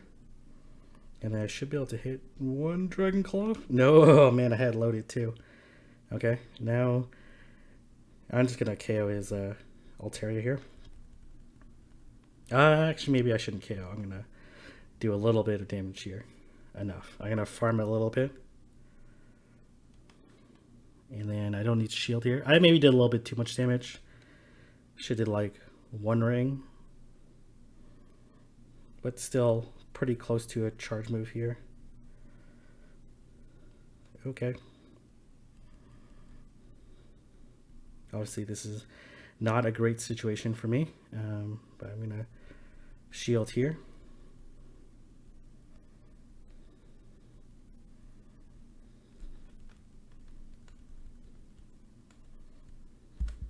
Aqua Tail. Expect the shield to come out. And I'm going to shield here. Ooh, I think I'm going to lose this, because I'm not going to be able to get to the second shield here. And he definitely has this one here. Yep, GG. Okay, let me sign into here. I probably should have done nice play with the Steelix. Okay. I should have saved up more energy. I was like, oh, I should just KO it. I should have saved a little bit more energy. That was a mistake on my end. If I would have saved up a little bit more energy, then I could have hit a flamethrower right away. And then it's like a tough matchup. Burn one shield, switch, and then burn one shield, and then I don't think I get to it anyway, so there's a okay. What are the safest leads in Kingdom Cup? In Kingdom Cup, there's like, it's kind of like landmines all over the place. For sure. I don't think like Bastiodon is 100% necessary. I think they're all alternatives. Okay, low in Marowak. So again, positive matchup for me.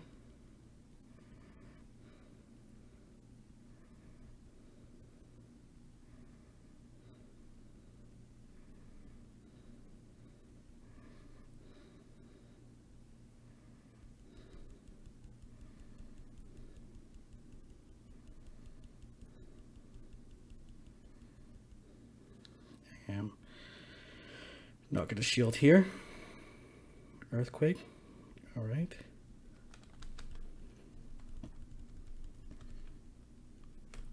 Earthquake actually did a good chunk of damage there.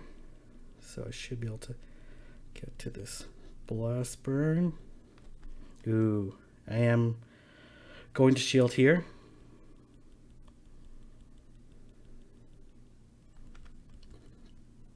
Let's see if he shields here. He does. All right. Comes low in Marowak. All right. He has Shadow Ball. I'm gonna come here. Ooh, shoot! That's wrong.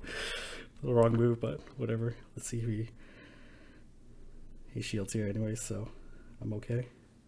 I'm not gonna shield here.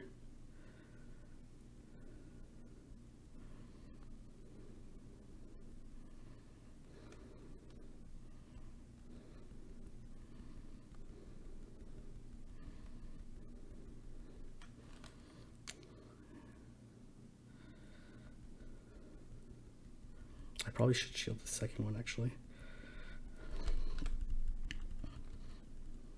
I think I'll be okay as long as I can take out this.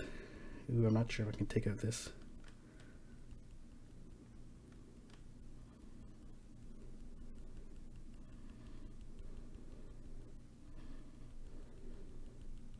Ooh, GG there. Playing around that lineup a little too much.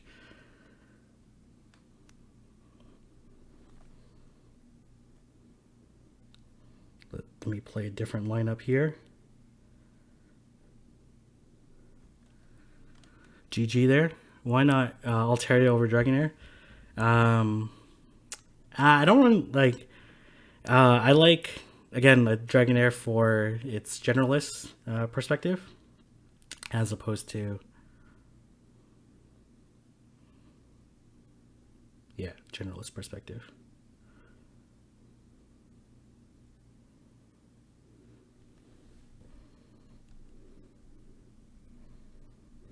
Okay.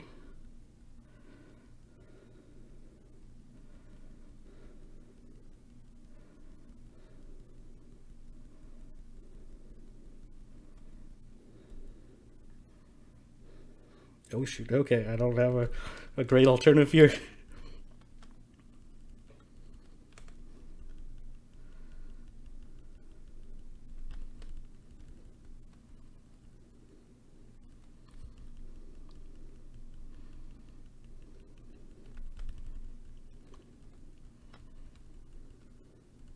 He's gonna have to shield here.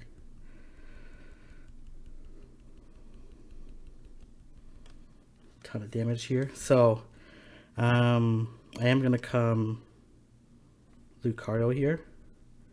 And I'm gonna shield here.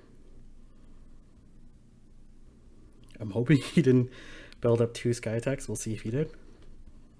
No, he didn't. Okay, awesome.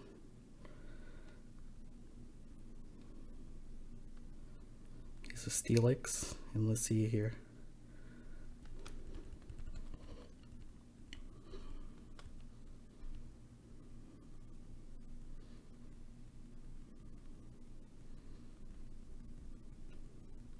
Ooh, simultaneous KO is good for me. And then I'm just going to shield whatever move comes here. And then I should be able to finish it off with the Blast Burn here. Ooh.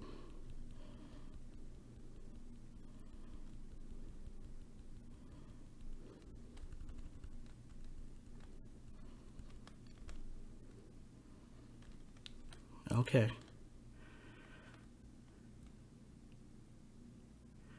Oh man, you don't have Lucario. I think you gotta go out go out to your Discords and whatnot and all that stuff and see what else you can use.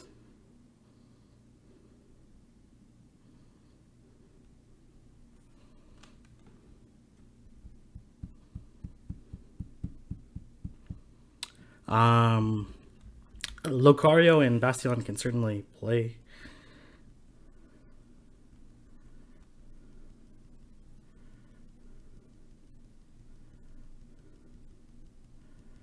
Expect him to switch out before. Oh man, come on, I meant to switch out.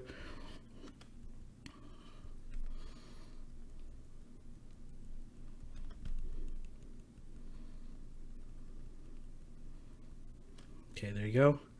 Waste a bunch of energy on his side. He's gonna come Altaria here, which I'm okay with.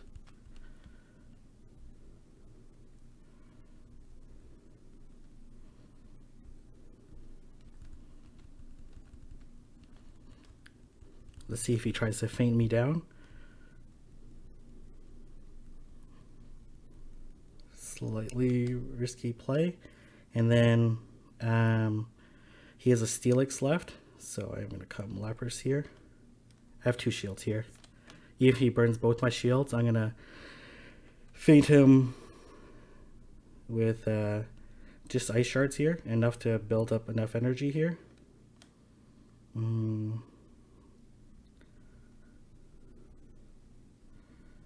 He's going to hit me with a charge move right away, so I'm going to hit with this Surf here.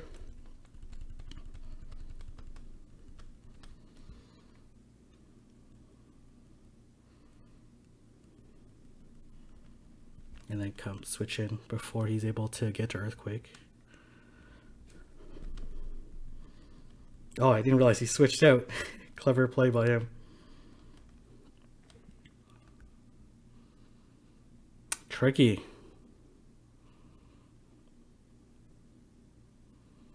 Good thing I'm always tapping on my phone.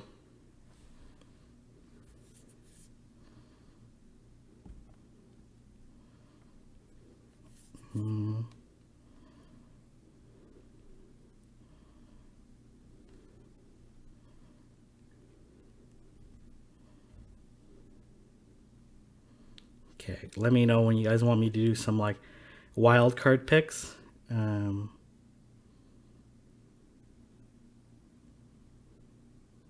I'll use something not in my team at all. And Empoleon I think is a good pick as well, especially with Waterfall. It's going to hit for Bastion. It's going to be Bastion. Okay, so again, he likes to build up energy here.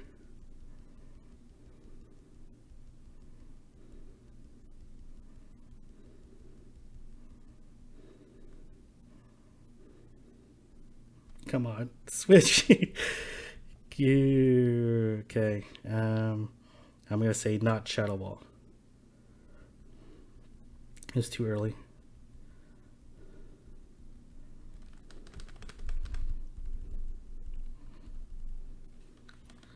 See if he shields here. He does. He's gonna hit me with another power up punch. I should shield the second one because it's gonna hurt more. Which is fine. He got his objective. And then I'm assuming a Lowen Marowak here. I am not going to shield here. Bone Club. I gotta hit this Dragon Claw. I don't know if he's going to shield here. He doesn't. Alright. And then I'm going to come Bastion here. And I'm going to shield here. Shadow Ball. I should be able to just feint him down. Okay. Let's go Flamethrower. Here. I'm going to switch to Lucario. He decides not to shield, so I'm just going to power up punch him. Oh shit, I should have power up punch. I don't know why I didn't burn that last shield. Well, that might have been a mistake on my part. Oh yeah, I'm definitely gonna lose now. I should have did the power punch. Got a little too confident there.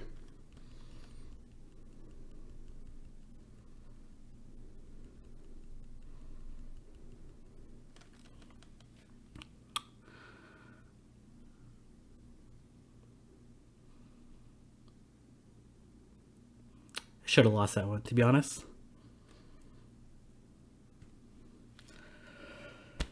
Yeah, let me know if you guys want me to start using some other Pokemon.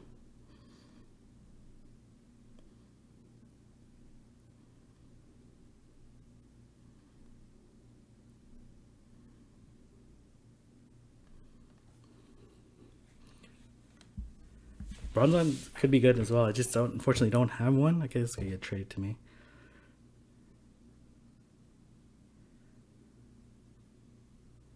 Typhlosion's good too. I like Typhlosion. Shadow Claw hits are good. Neutral damage, decent neutral damage, and then Blaziken, please. All right. Let's try a couple different things here. He's leading with Lucario. Makes sense.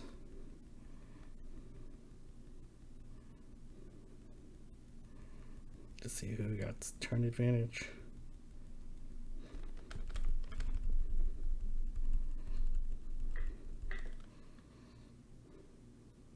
Who's not shield? All right, let's see what I have. Low in Marowak. I guess like Charizard's the. Yeah, I don't know. I'll go Lapras here.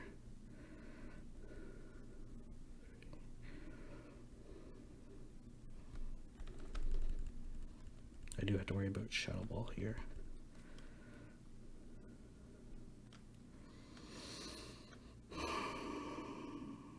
I'm going to shield here. It's like a 50-50 to be honest. Should be able to get this surf before him.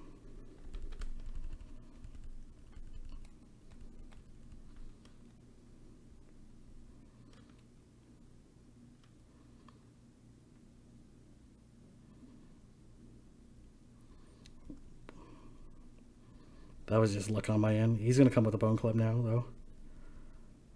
Oh, he's not going to.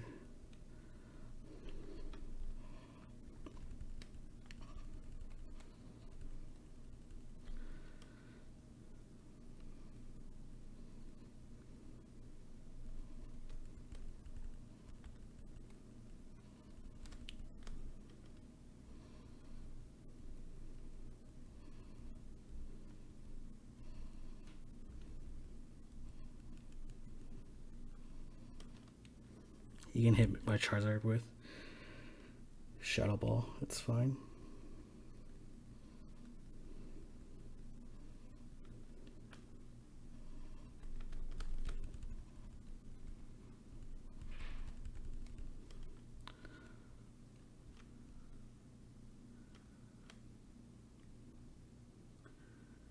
Can't run Frostlass. Okay. Blaziken, Frostlass, Malmetal. Ooh. Okay. Okay. Time to try some other lineups here. Okay. Blaziken. I actually don't have Frostlass as listed as my. And then Malmetal. Let's see how this team does. Audience requested team. I don't have a Bronzong. Let's see here what he comes with. Oh, Charizard. Well, this is a terrible matchup for me. I don't think I have a good positive matchup either way.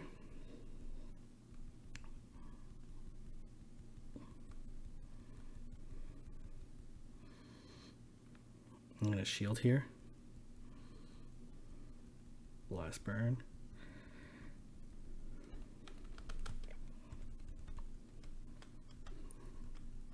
Yeah, this is like the worst lineup against a Charizard. At least I'll burn both his shields, I guess. Ooh, good switch. He's gonna shield there, which is fine by me. Because I am gonna come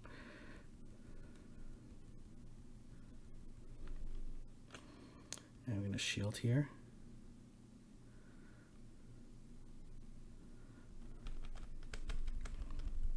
I should have shaved this, to be honest. Well, now I'm in trouble because he's going to come back Charizard here.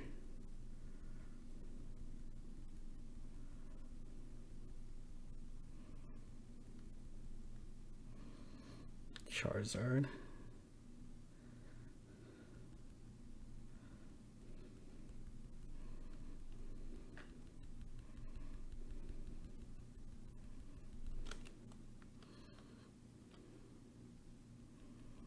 Oh man, I am getting roasted by Charizard here. Okay, well, this team was not well constructed there.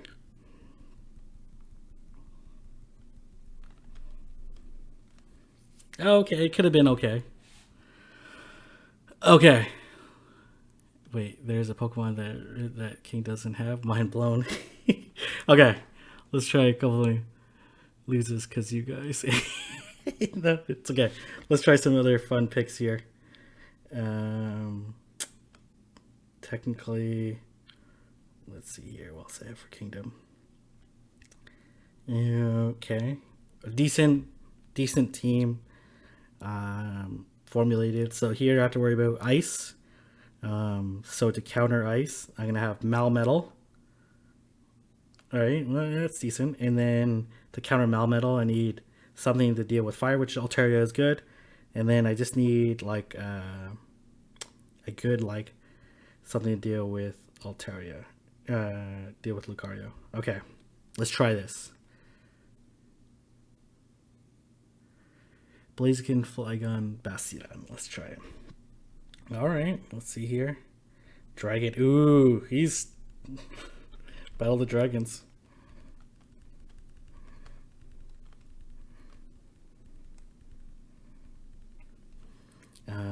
It's gonna be Rap here. Aquatail. Gonna fade him down, and then whatever's coming in.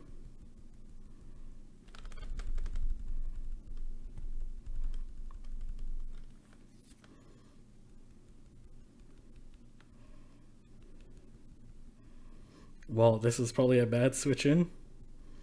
Yeah. Not gonna shield here because it would be a dumb shield. Okay. All right. Oh man, I guess Melmetal, your time to shine. You're gonna hit by Surf.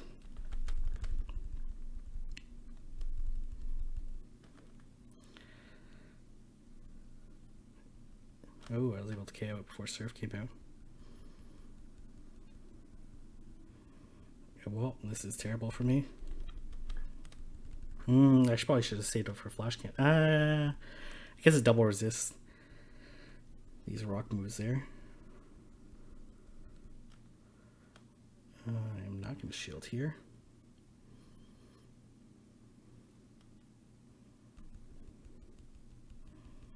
Ooh, man. I am done for. Ooh, GG there. Okay, apparently I'm not good with these off-meta picks. Okay, I should have shielded with Melmetal there. Shielding there was your best play. There was ice on Lapras, meaning that you had time to force a shield. Flash Cannon single resist? Yeah, I should have Flash Cannon. Okay. You know what? Let's just play this team again. I think I can play it correctly. I should not have brought in Blaziken. That was definitely my mistake. Steelix here. Alright. And I don't really have a...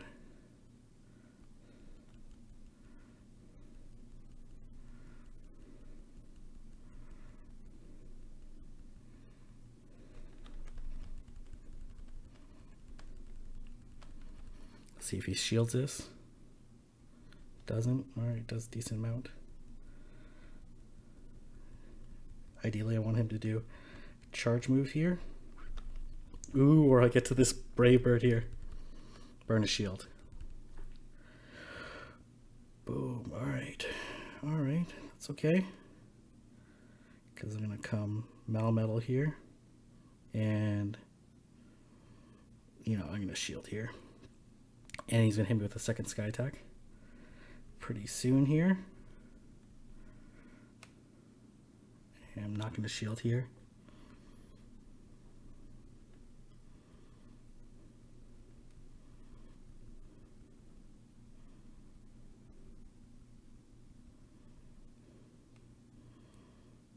Okay, whatever's coming in, I'm going to hit with.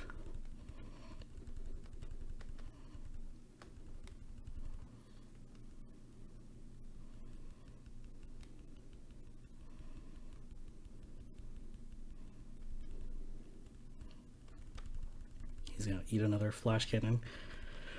Or I'm not going to shield here. He's going to come crunch here. I'm going to switch to Altaria here to try to fan him down before he does another. Oh man, now I'm lagging. No. I am not going to shield here.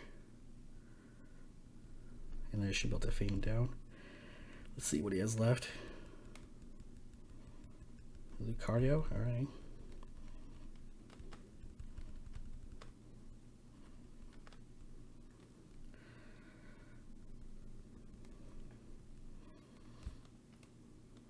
I'm going to gamble here.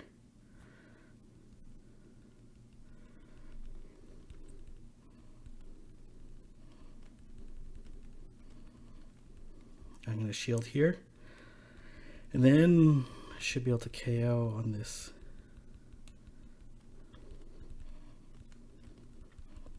Sky attack here. That was kind of a gamble there. In the sense that, ooh, Lucario, Altaria, Charizard. Alright, alright. Let's try Jimma Banks' team.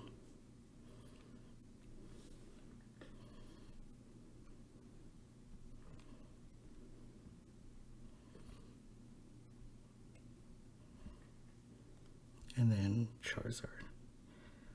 Let's see how well I can play Jimma Banks' team. Yeah, I'll be doing a team analysis hopefully tomorrow. I gotta see. I've been like super busy lately, so hopefully I can. Oh, this is terrible for me.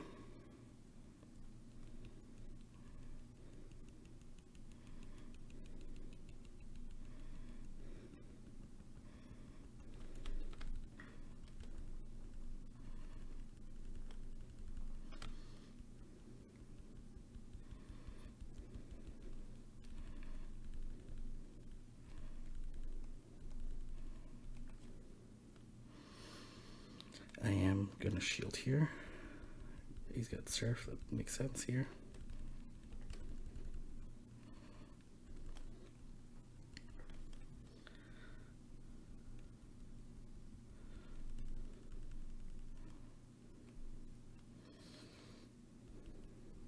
Obviously he's gonna come Surf here. I'm gonna shield here, and then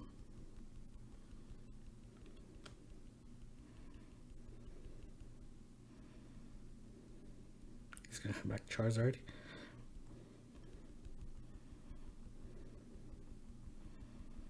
Let's see if he switches.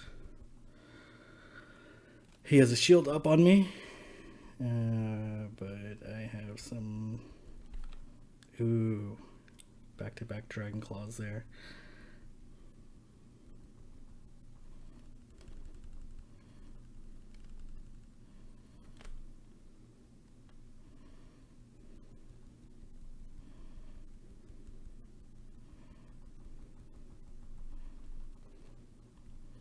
Oh man, I got hit by this. I think I can KO this.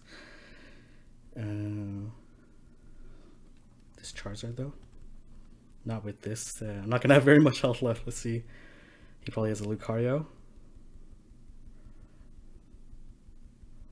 Oh man, if I had a little bit more health left, then I could have. That's okay. That was fine. Okay, and then okay, let's try some out there stuff that we're talking about.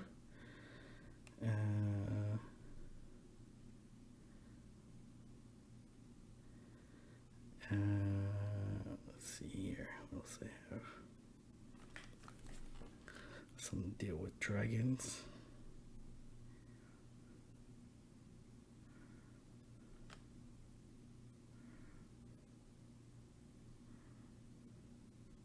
All right, let's see how this team does. Altaria, Lucario, Frostless. Okay, I'll try that one next. Try some lineups here.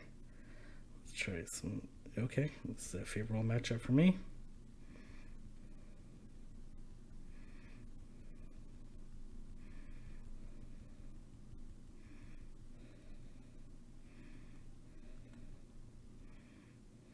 Oh man, I don't know if this is the right. Oh, this is terrible. Switch. I obviously have no idea how to play.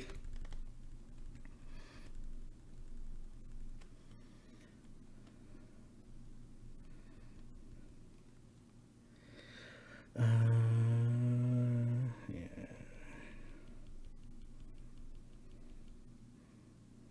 Not gonna shield here.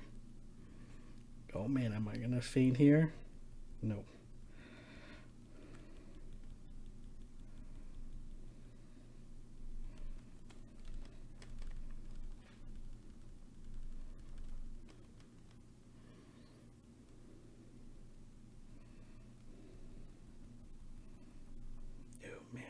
So close to that. Okay, let's see here. What do I have? I have Sealeo, which is okay matchup here.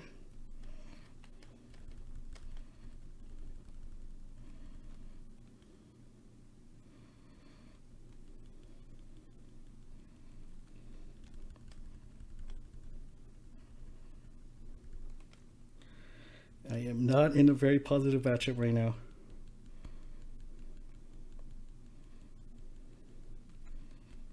Oh, man.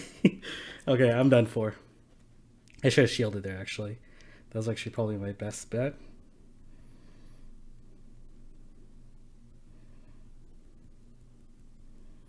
Okay, I'm not even going to shield this. I'm done for. Body slam. Okay. Yeah, I was done for anyways. GG.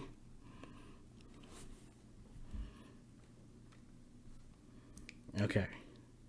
I got a lineup. Someone said... okay. Altaria, Lucario, Frostless. Okay. Altaria, Lucario, Frostless. Okay, let's do this.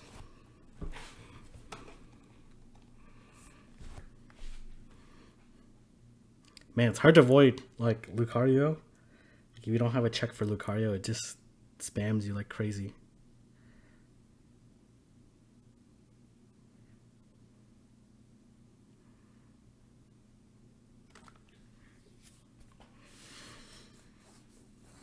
Probably shouldn't have switched out to a lone Marowak. I should just played out Sealeo versus... yeah, I should have played out Sealeo versus... because I had Sealeo still. I don't know why I didn't. Okay, well, this is terrible.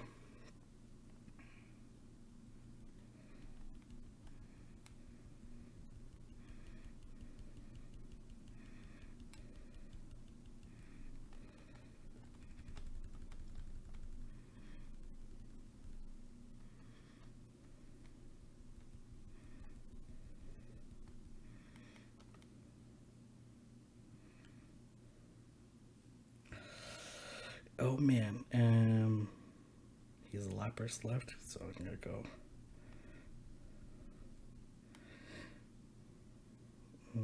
Brave Bird, I'm gonna shield here.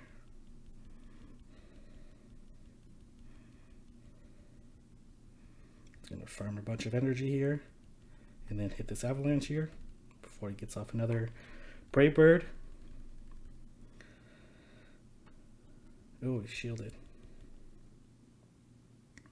Okay, well, that's fine. Because I'm just going to farm now.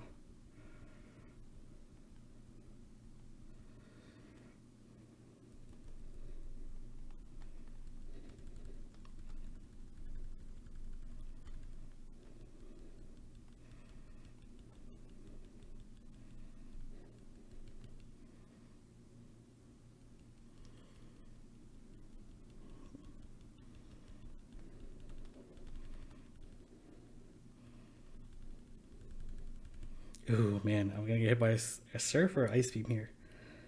Surf. Alright, that's fine. It served your purpose. You acted as a shield for...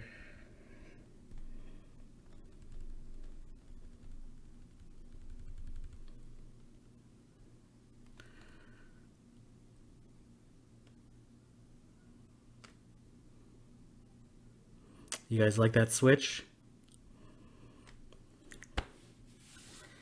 I basically had no chance if I didn't do that switch.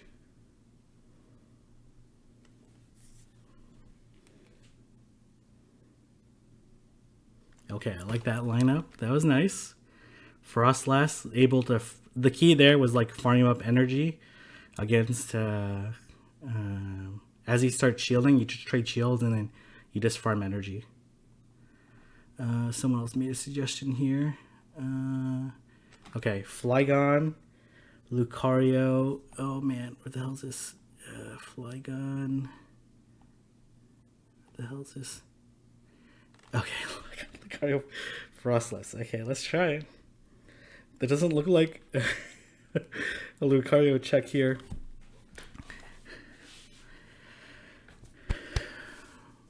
Boom, boom, boom. Hey, give this video a like. How many likes are in this video right now? I have no idea how many.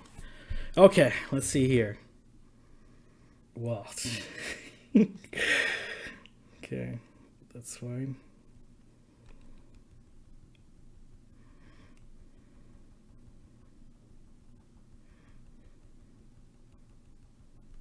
Okay, that's okay.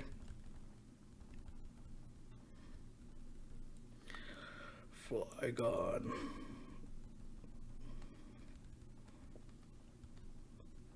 Attack Rose. See if he shields again. No, he doesn't. Hopefully I can KO him before Dragon Claw. No, I cannot. I'm going to shield here.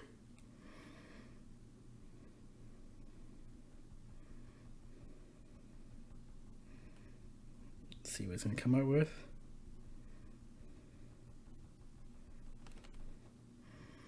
Oh man, I do not have a check for, I guess, Frostlass.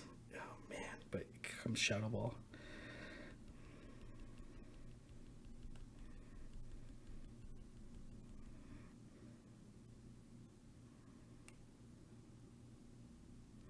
Nope, I shouldn't have shielded that. Okay, I am done for.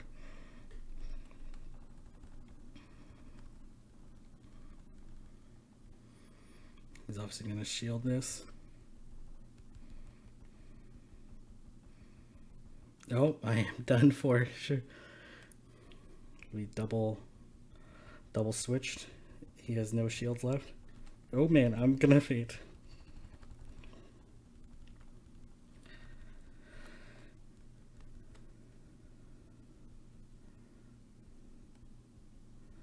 I am going to survive this, but not by very much.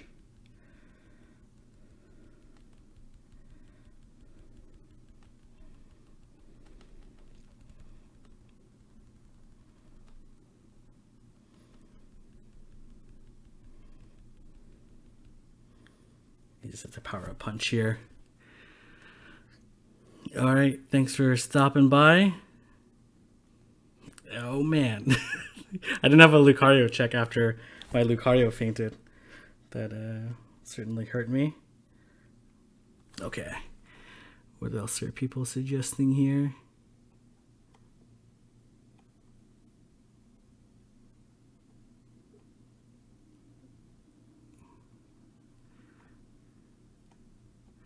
All right, see you later, Jay. Okay, let's try something really off meta here. Let's really throw him off here. I need a Lucario check though.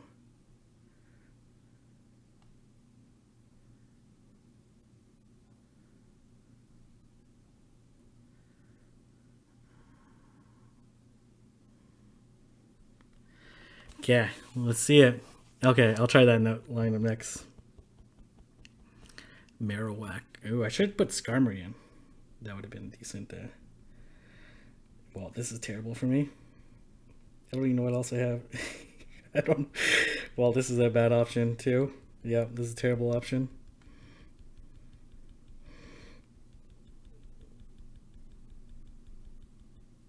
Okay, well, I did a lot of damage. And then...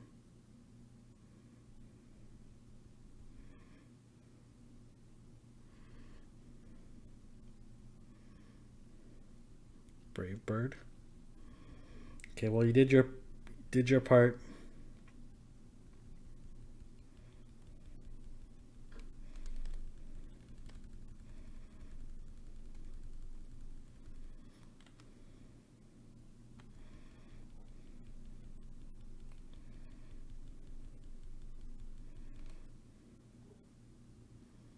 I'm gonna shield here. This is like basically my only hope here. Everything rests on you, Charizard.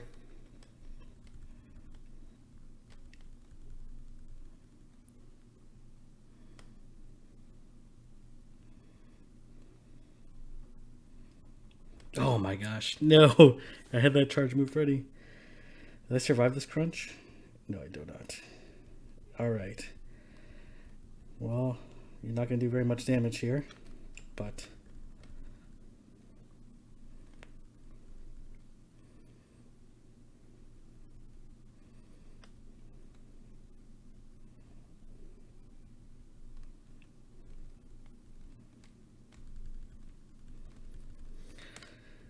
You're double weak to ground. Oh, wait. Oh, shoot. He's fire. Shoot. Well, it doesn't matter. Okay, let's try Blaziken, Steelix, Dragonair. Okay.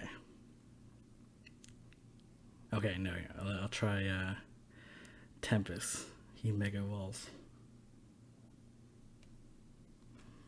Okay, let's try Altaria. Steelix, Bastion.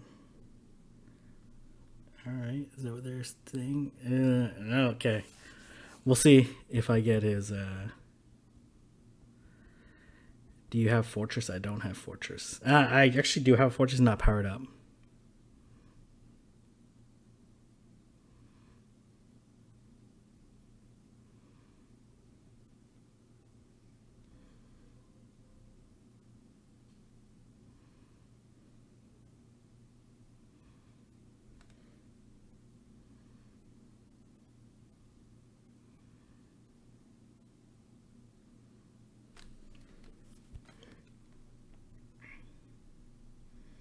Ooh, he's going Skarmory.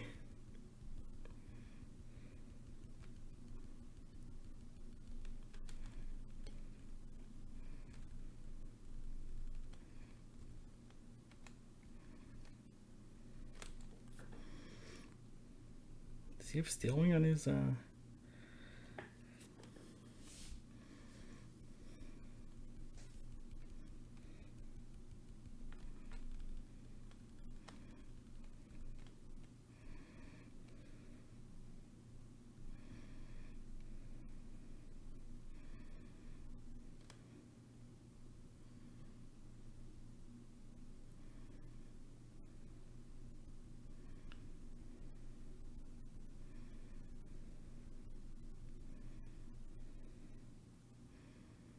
I'm not gonna shield here.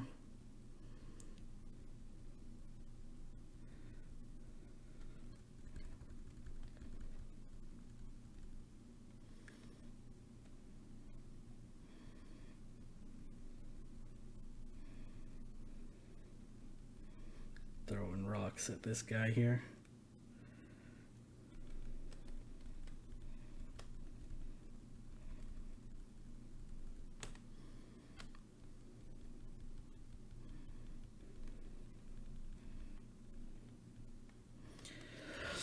Oh man, risky maneuver here.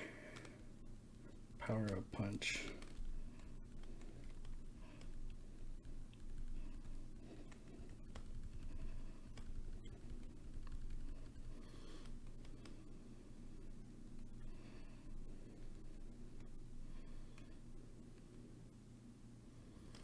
You know what I'm gonna do here? Just gonna farm a bunch of energy here.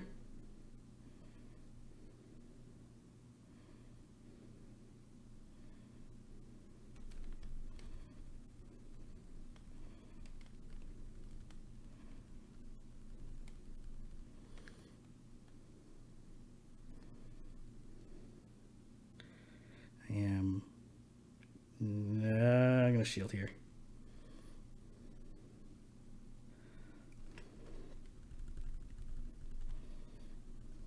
I'm so close to this. Crunch. He's gonna power up punch me right away. Oh. Ooh, that was a close one.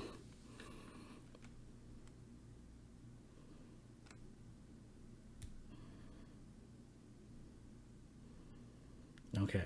I don't have a Kingdra. Alright. Blaziken, Steelix, Dragonair. Okay, alright. Steelix, Dragonair.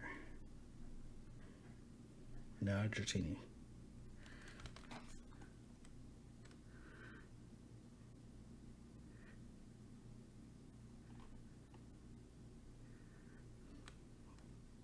Okay, yeah, we're trying all sorts of lineups.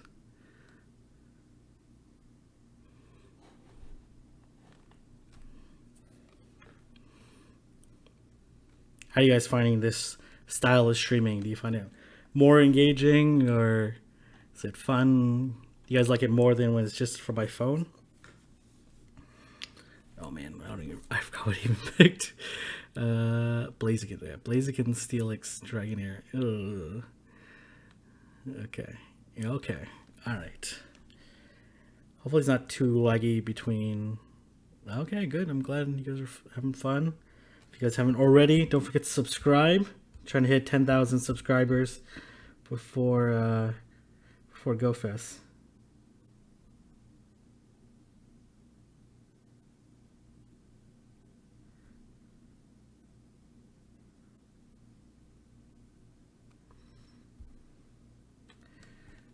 Okay, let's see here. Well, this is terrible for me.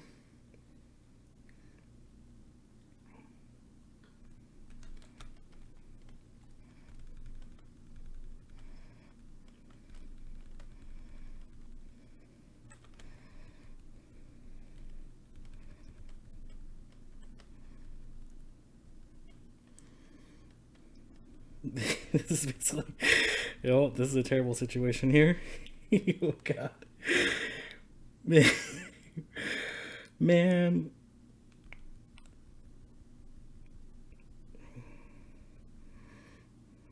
I got to burn both shields to take out this Lapras. Oh man, this is definitely not how you deal with. Oh God, I'm probably gonna faint before. Let's see here.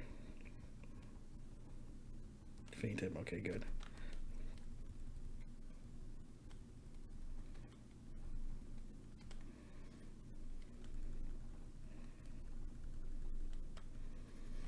And then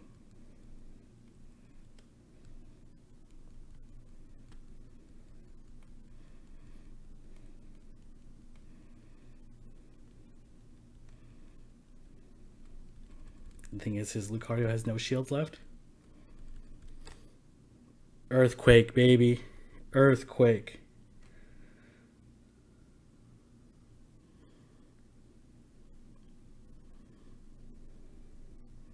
Let's see who hits this charge move first. Ooh. Man, who needs a Lucario counter? Who needs a Lucario counter? Well, I had Altaria, but who needs one when you have Steelix? You gotta always watch the shields, right? He's probably better off not switching, right? And then force me to burn some energy. I might have like generated some energy knowing that he probably had Lucario in the back. Okay. Okay, Lucario, Steelix, Lapras.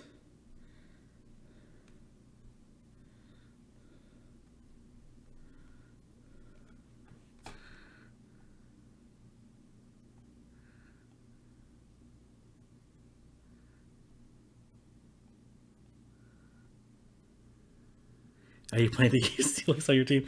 Maybe. My Steelix is not that great though. I could go find out a better one. Boom, boom, boom. Have you tried Shelgon yet? Not yet. Okay, let's see here. Well, this is a terrible matchup for me. He has a Hex version, though.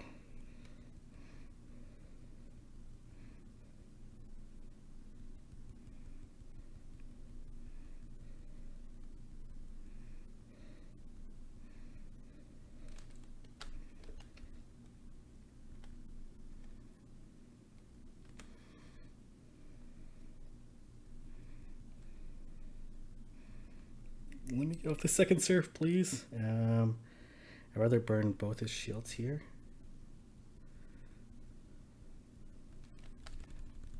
See if he shields here. He does not.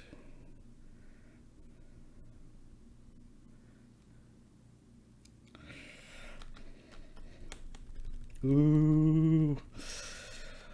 Okay, obviously he's going to come alone Marowak here. What do I have?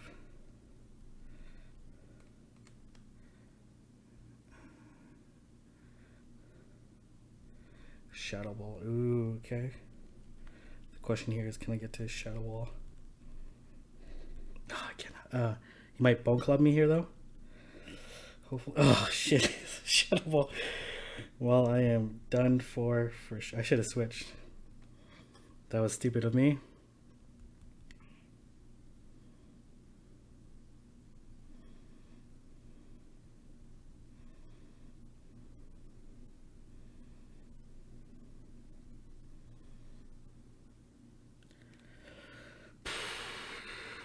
Shadow Ball. All right.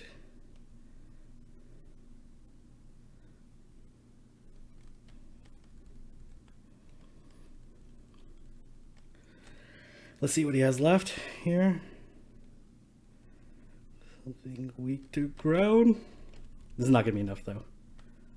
He can just crunch me, though.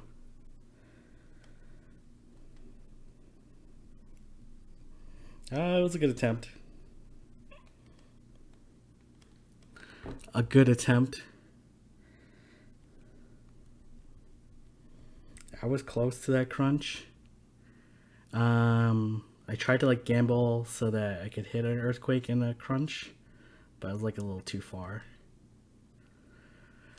All right, GG there.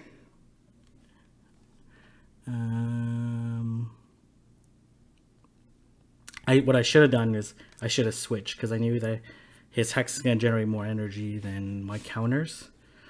Okay, Blaziken, Lucario, Flygon. All right.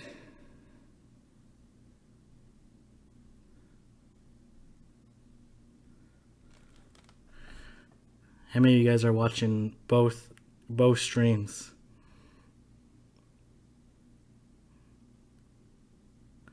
I don't have him pulling on, unfortunately.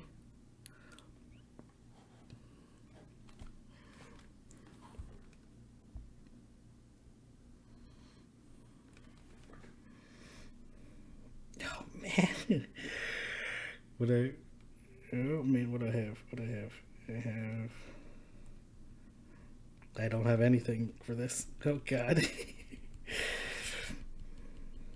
This is my best counter.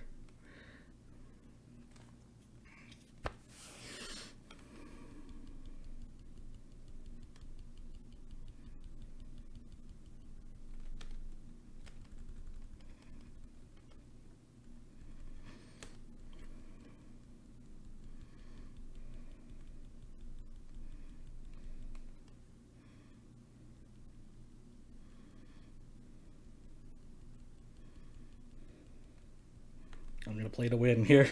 I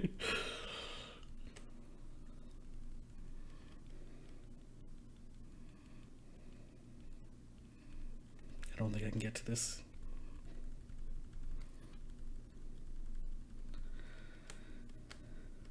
Can I feint him before?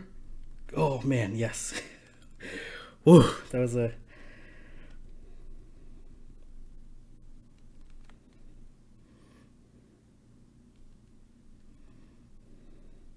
He's gonna power up punch me here. Ooh, I'm gonna feint him. All right, let's see what he has left. Is Steelix.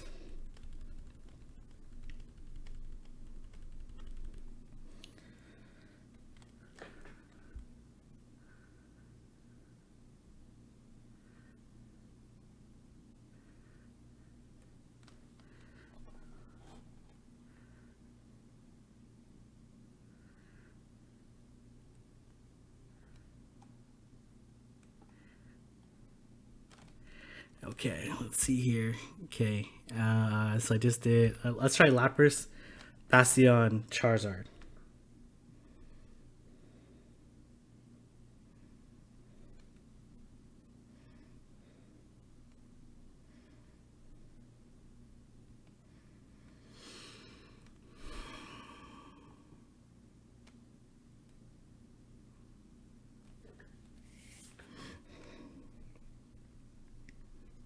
Lapras, I expect him to switch. So I'm going to leave my thing up here. Let's see what he switches to. He switches to Lucario. Alright. I do have to worry about Shadow Ball here. Nope, Power Punch, that's fine. Let's see if he shields here. Does not. Alright, he's going to bring back his Altaria out.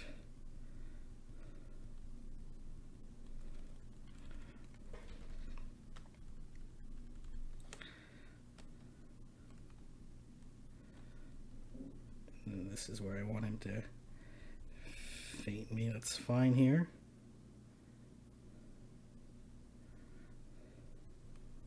He's going to be conscious of when to switch.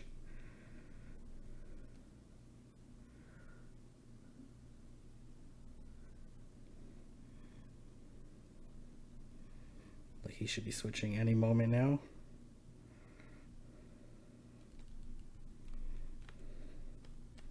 Either one of these matchups are okay, but I do have to worry about Earthquake on the other matchup. So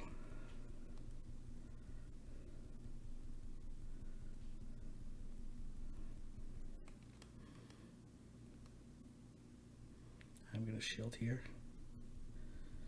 Fell for the bait, but that's fine. Because as soon as he feints me here, I'm going to be able to hit Flamethrower on the other side, and it should be fine either way. Even if he crunches me here, Earthquake, that's fine. Here I'm going to hit Flamethrower right away.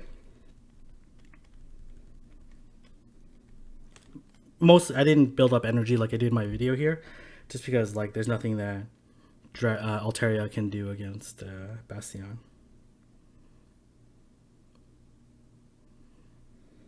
Ooh, bring a Water Gun Lapras? Sure. Okay.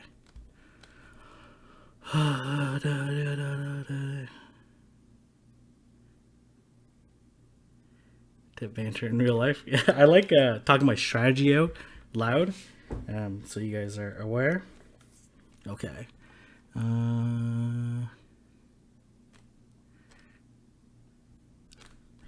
Let's try that same lineup here, except for here I'm going to bring a Water Gun Lapras. And see how that changes the dynamic of the battle.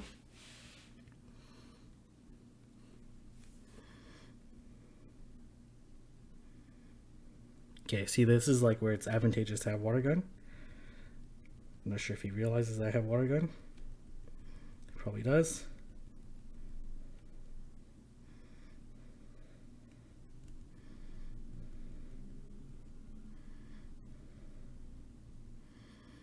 Okay, I'm going to shield here. Safe play.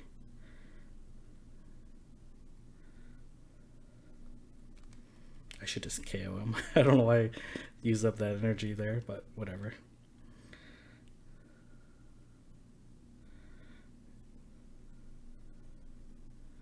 Lone Marowak. Yeah, that Dragon Claws would have been good for a lone Marowak. I am not going to shield here. Ooh, good.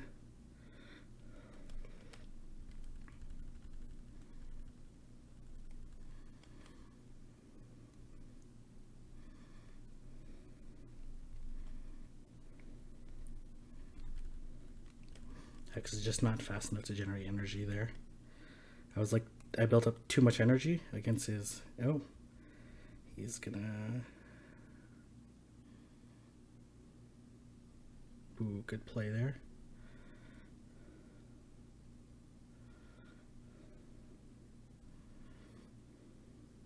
Shadow Ball here. Shadow Ball. Good play.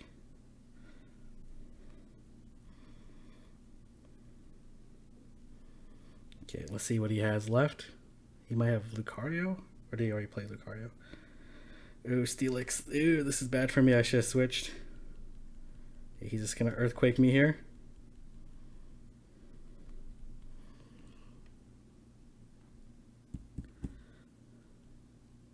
Okay, GG there.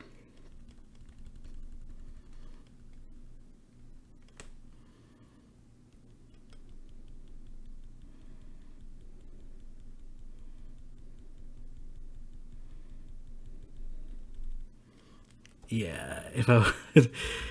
Okay. GG there. Okay. Water Gun Lapras was probably advantageous there. Yeah, probably advantageous there. He just didn't play it correctly. What I should have done was, if I did the switch out... Anyways. Okay, let's try another lineup. Let's see what he's saying. Okay, hop back in the chat. Okay. Let's do this. Okay.